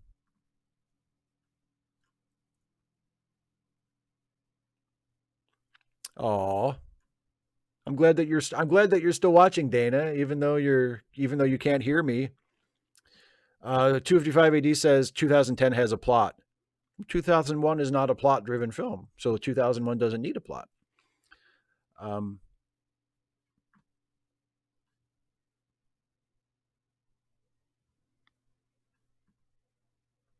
oh, thank you, Randy Alina. Hey there, not much of a chatter. Just wanted to jump on and say you're doing fan fucking tastic for Mr. Dollamore. Well, thank you very much. I'm done. Like the guest hosting gig was just for this week, so I have fulfilled my duties to Mr. Dollamore. But thank you very much. I'm glad you enjoyed what I had to do this week. I had a good time doing it, and I think Jesse is happy with it, and I'm happy with it. So it was really fun, and I'm glad that you enjoyed it. Joe McClory, have any more Trek jobs in the pipeline? Yes, I do. I do. I haven't. I I don't think I've settled on what the next one will be, and I'm not sure when it will be. Um, Probably not. You know, too long. I might do one more before the end of the year, and if not before the end of the year, then not too long after we turn to 2025. But I have a list of possibilities, and I think there are two or three at the top of the list as far as candidates of which one I want to do next. So yeah, there will be more, there will be many more, but I haven't decided exactly what the next one will be yet. Um, oh, Kirok with a super chat about Tombstone. I'm your Huckleberry. How can you not love that? Tombstone is a movie that I have very mixed feelings about. I don't think Tombstone all the way through is actually a good movie, but it's a very watchable movie. It's a hell of a fun movie. And yeah, Val Kilmer is amazing. Val Kilmer is genuinely fantastic in that movie. He is the one completely genuine, unironically great thing about that movie. The rest of it drifts back and forth into cheese for me, but Val Kilmer's Doc Holliday is perfect. Um,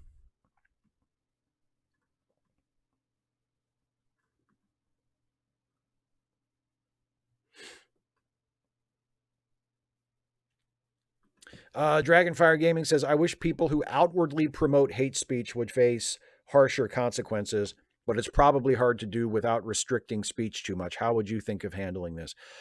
Well, that's the thing. I mean, it is tough.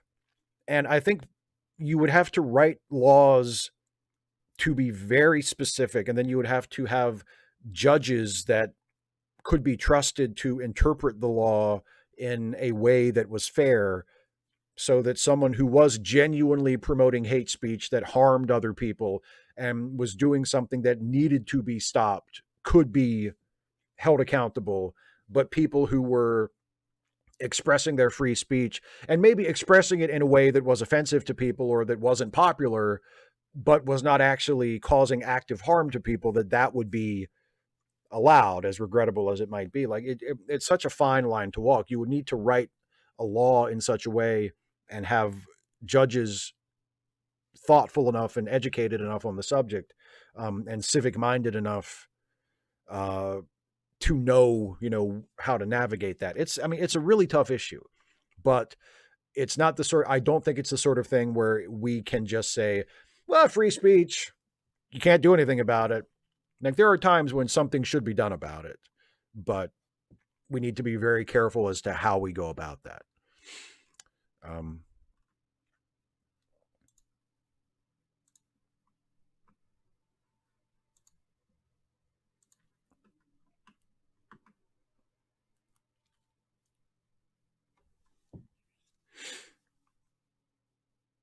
Oh, Kara, you like my guest appearance on Dollamore too. Thank you very much.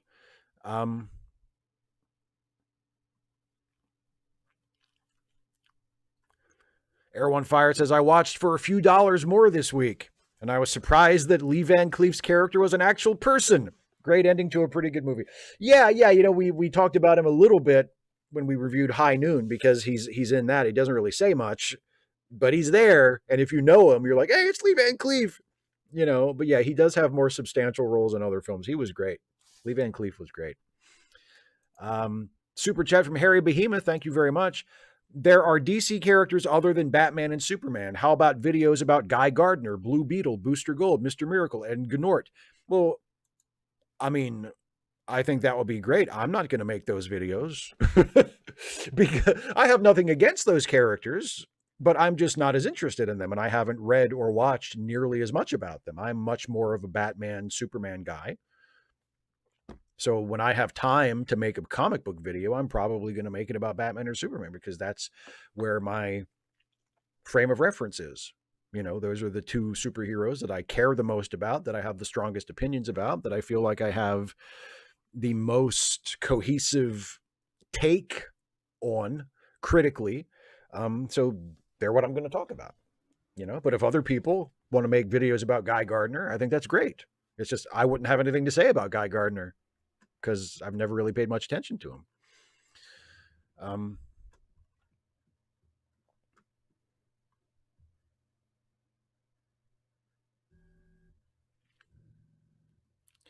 Joe McClory says, if it harms people, the speaker has to make the harmed party whole. Yeah, that sounds reasonable.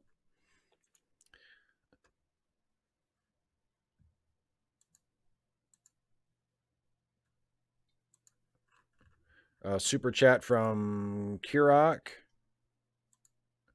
Changing the subject, something more sincere. Why are people worried Trump has a chance? Have you heard this idiot speak? What am I missing? The fact that he won in 2016. Please let us not fall into the same trap we fell into in 2016, where we just go, oh my God, this guy's a moron. There's no way he's going to win. He doesn't have a chance. And he won. Elections don't happen by themselves. Elections are the result of people going out and voting. So if we want Trump to lose, we have to vote for the other candidate. You can't just sort of say, oh, what are you worried about? He's definitely going to lose. No, it's not. That's how he won last time. So we don't want him to win this time. Not last time. He lost last time, but that's how he won in 2016. He lost in 2020 because people were like, oh, shit. We can't let that happen again. And hopefully, and signs are pointing to a good result, but we can't take it for granted. So, yeah. No, Kira, no, not lesson learned. If your attitude is he can't possibly, if your attitude is he can't possibly lose, he can't possibly win this time, then no, lesson not learned. The lesson is yes, he can win. And that's why we have to beat him. We have to actively put effort into beating him. If you're thinking, well, he can't win this time, you haven't learned the lesson. The lesson is you can't just assume that you can sit it out and that people will just naturally see what a fool he is and do the right thing. That's putting way too much confidence in the American public. Way too much confidence in the American public. Randy Alina says, Killing Joke review, please. You mean like in a video? I'll probably do that at some point. I'll probably do a Killing Joke video. Best Batman ever about the Killing Joke. I love the Killing Joke. The comic, the animated adaptation is awful, but the comic is one of the great Batman comics ever written. Great script by Alan Moore and amazing art by Brian Boland. Some of my favorite Batman art ever is in the Killing Joke.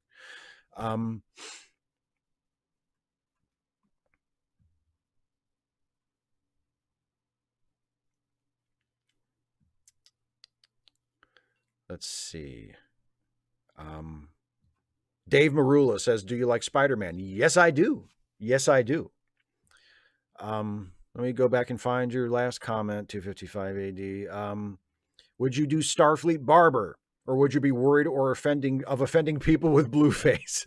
Well, I wouldn't be that guy. I wouldn't be the same guy. My Starfleet Jobs characters are never. It's never me playing a character you've ever seen in any of the shows. And so, in fact, I try not to even make direct references to things that happen in the shows. If I want to allude to it, if I want to make a joke about something that happened on a Star Trek show, I'll invent a similar scenario to mention in my video that will allow me to comment on it without actually directly referencing it. But no, if I was going to do Starfleet Barber, I would not be a Bolian. I would look like, I would do what I always do. I'd look like me.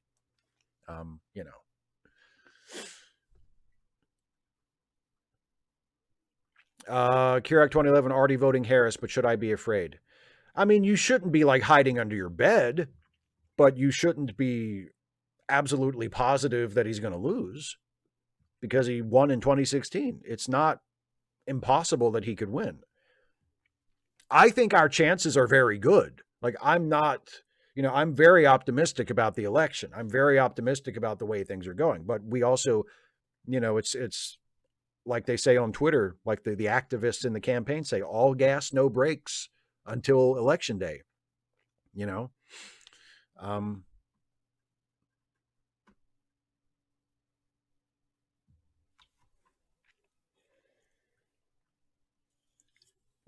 Yeah, what CMX says there, Kirak. I mean, Pennsylvania is an incredibly important state. Pennsylvania is an incredibly important state.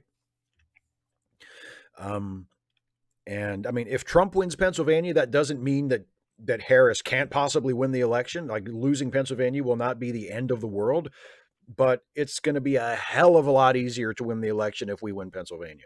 Pennsylvania is an incredibly important state.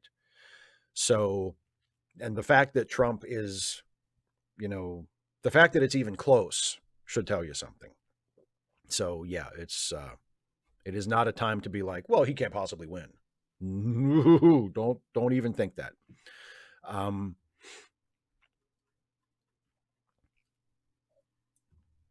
Dragonfire Gaming says, I sometimes feel that the fact Trump versus Kamala is a super tight race is a signal that humanity is more stupid, ignorant, or brainwashed, but I hate thinking of humanity in that way. And yet, you are probably right. It speaks well to your character that you feel bad for thinking it, but I think it's probably the truth. Or at least closer to the truth than to not being the truth.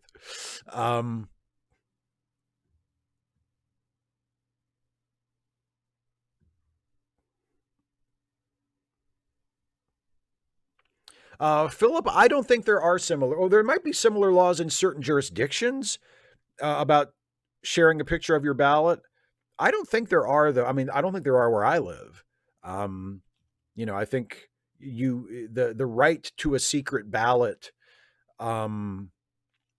is, that's something that you benefit from. That the secret ballot means nobody else can force you into saying who you voted for. Like, that's a secret ballot, but it doesn't mean that you can't choose to tell somebody if you want to.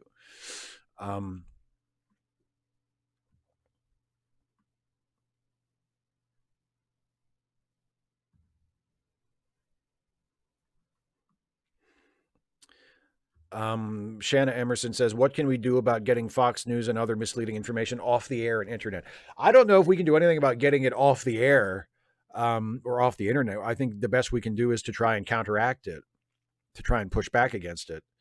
Um, I mean, yes, of course, it would be wonderful if Fox stepped over the line so egregiously that they did actually lose their license or something. But I don't expect that to be happening, and they would have to do something so egregious. I can't even think of what it would be.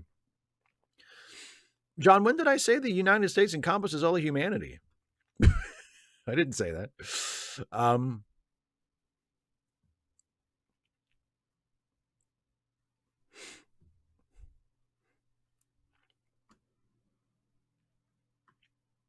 Yeah, Simon Moody. That's kind of how I feel about it. I don't think of myself as misanthropic. I do have a lot of optimism about our future and about the potential of humanity. But yeah, we are definitely failing to live up to our potential and have been for quite a while. Like, it's really easy to get pessimistic, especially when you limit your vision to in the moment. You know, yeah.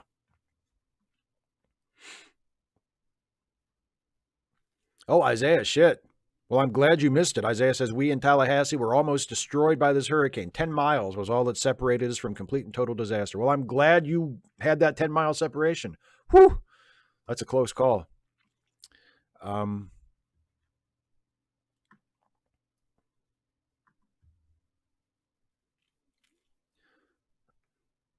Carrie Louise Henderson says, on a similar note, do you get pushers, i.e., reps from Dems or GOP outside your polling station trying to coerce you into voting for them? No, that is illegal. Electioneering at the polling place on election day is illegal. They're not allowed to do that. And people who are found to be doing that can get in a lot of trouble if they're in a if the law around there gives a shit, which they don't necessarily do. But theoretically, you're not allowed to do that. Isaiah Fox would say the N Fox would say the N word. There's a bunch of people. Those hosts of Fox and Friends, they are just waiting to see. They are waiting for the green light to say the N word. Joe McClory, I don't think I have heard of the solar punk aesthetic, so I don't know if I like it or not.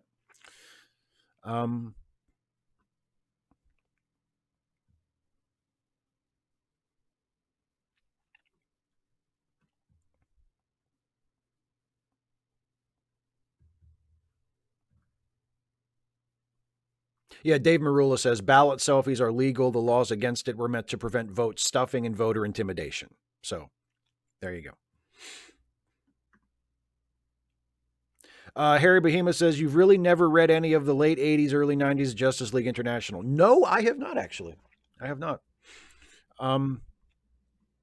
Kara, you're not supposed to be able to be harassed at the voting booth on election day. There's not supposed to be any representatives of any of the candidates,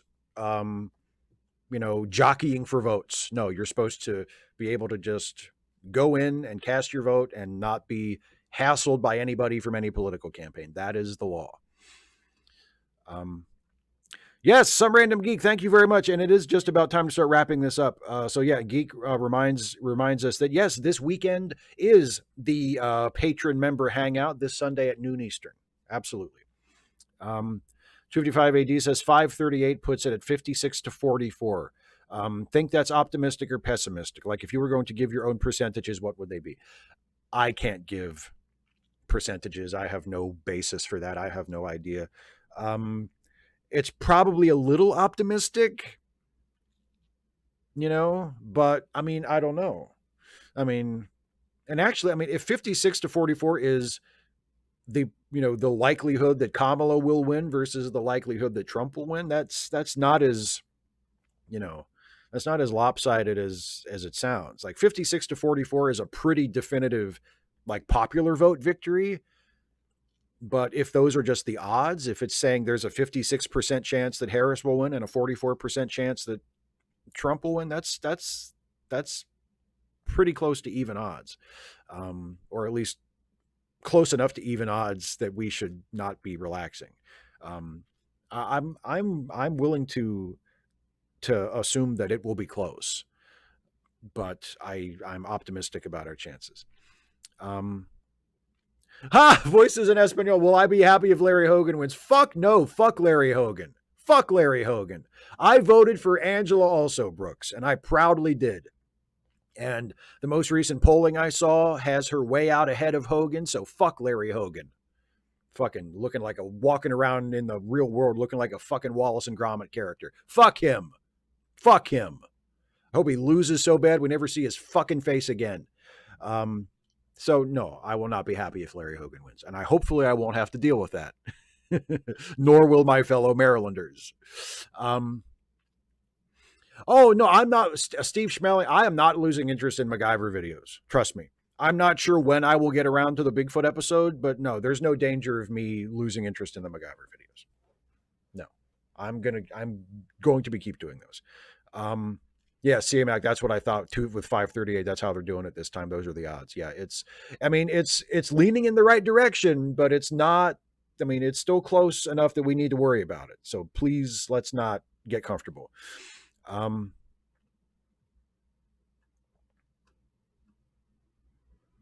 Ethan, yeah, fuck Larry Hogan. Kirak 2011 of the super chat says Trump reminds me of that damn clown in the State Fair dunked me in the water. I wish somebody would. Yeah, Jen, isn't it? Yeah, Angela also Brooks. Isn't that a great name? Yeah, that's a great name.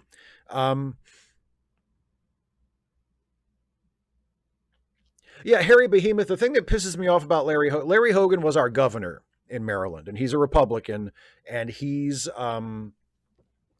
was our governor. And the thing that pisses me off about him is he was a shitty governor, but he skates for being a Republican because he stood up to Trump. And he has a reputation of being, well, he's one of the good Republicans, right? And he's not. He's a piece of shit. He's just got enough of a semblance of a conscience to say, to make some separation between him and Trump. But in terms of how he would vote if he were in the Senate, I mean, it's not like he's not going to be voting with the Democrats. He's going to be voting with the Republicans. So fuck him. There's no such thing as a fucking reasonable Republican. Fuck every last goddamn one of them, especially Larry Hogan, who's pretending to be one of the good ones because he's not as bad as Trump. Fuck him. Kirak, I didn't lose interest in the NYPD Blue videos. I just don't have time to do it. They're too, doing those videos the way I want to do them is too labor intensive for my schedule right now. I don't have the time to go back and rewatch the episodes and grab the clips and script them the way, like it's too much work for the amount of time I have. So I just can't do it. Anyway, time to wrap things up. Larry Hogan is bald Mitch McConnell. Good. Yeah, that's a good analogy there. Voices in Espanol. John, I don't know off the top of my head how many Republican governors there are in the 50 states. Too many. However many there are, it's too many. Anyway, time to wrap this baby up. Thank you all so much for watching. If you have any final questions, go ahead and throw them in the live chat, and I'll do a final pass through before I end the show. But for right now, don't forget, if you enjoy what I do and you want to support this channel and help me to continue to do this, you can support this channel in a couple of ways. You can become a patron at patreon.com/Steve Shives, or you can become a channel member by clicking the join button here on the YouTube page. Either way, it really helps me out. And for any level of support as either a channel member or a patron, you get to submit questions ahead of time for these monthly or bi-monthly. Yeah, bi-monthly, semi-monthly, bi-weekly, twice a month. Twice monthly Ask Away live streams. You can submit questions early, and those are the questions I answer in the first part of the show. And also, for any level of patron or channel membership, you get the chance to take part in the live YouTube hangouts that we all do together at the end of the month. And we're doing one on Sunday. It's me and as many as 12 of my members and patrons. If the call fills up, I usually cut it off at 12 plus one, which would be me, so it doesn't get too chaotic. But we do that on the last Sunday of every month at noon Eastern time for about an hour, and we're doing it this weekend, this coming Sunday. So in addition to that, Patreon and channel membership, don't forget that I'm also on a couple of podcasts that are part of the Let Me Listen family of podcasts. There's Late Seating, the movie review podcast, where my friend Jason Harding and I review classic movies and see if they live up to their reputation, be it good or bad. Our new episode is our review of the classic Western High Noon. Check that one out. Our next episode is the beginning of our Halloween doubleheader, which we do every October, and it'll be our review of the classic horror comedy What We Do in the Shadows. So that'll be a fun one. That's coming up in about 2 weeks. And also, in addition to Late Seating, there's also the Ensign's Log, the Star Trek themed comedy podcast that Jason and myself do, along with the brilliant DanaCole, who at this very moment is not with us because she is performing live on stage in her community theater production of Anne of Green Gables. And I hope she's doing fantastically well. I know she is. But Dana also co-stars with us on Late Seating, where the three of us play original characters who exist in the universe, the fictional universe of Star Trek, and we have our own sort of adventures while Star Trek episodes are going on in the background. It's a ton of fun for us. We really have a great time doing the show. So if you enjoy my YouTube stuff and you enjoy my Star Trek stuff, and you enjoy funny Star Trek stuff, I would recommend that you check out the Ensign's Log, and if you do, I hope you enjoy it. Also, don't forget charitylinks.page, and also the links, the individual links that our friend Some Random Geek was putting in the live chat a moment ago to help out some friends of ours who need a helping hand financially. If you can spare a few bucks and you want to help out someone in need, please consider doing that at charitylinks.page or one of the links that Geek was putting in the live chat. Well, that's it for the show. Let me take one last look at the live chat. Kirok says, do you have a cutoff for Q&A for members or patrons, or is that unlimited? At the moment, it is unlimited. If I get to a point where I'm getting like 40 or 50 questions every time, then I am going to have to put a cap on it. But at the moment, it has been a manageable number. So for now, it's unlimited. If I experience an incredible explosion in popularity and I look at the Q&A doc one day before an Ask Away and it's got like 50 questions in it, then I'm going to know, okay, time to say, first 20 questions or whatever like that. But no, I haven't had to do that yet. Let me see what else. Thoughts on Nimoy and Fringe? I never watched Fringe, so I can't say.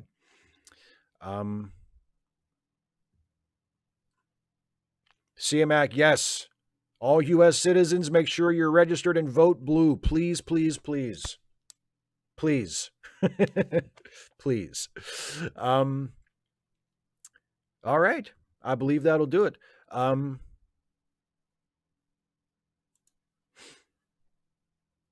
Thank you all so much for watching. Thank you all for being here. Thank you for the questions. Thank you for the super chats. Those of you who donated those, I really appreciate it. I appreciate all of your support in whatever form it comes, whether it's monetary or just sharing the videos and liking the videos and watching the videos and being here and talking with me. I appreciate it all. I will see you on Sunday for the patron hangout, and I'll see you next week for the usual bunch of nonsense. Thanks for watching, everybody. Have a good night. Have a good weekend. Bye-bye.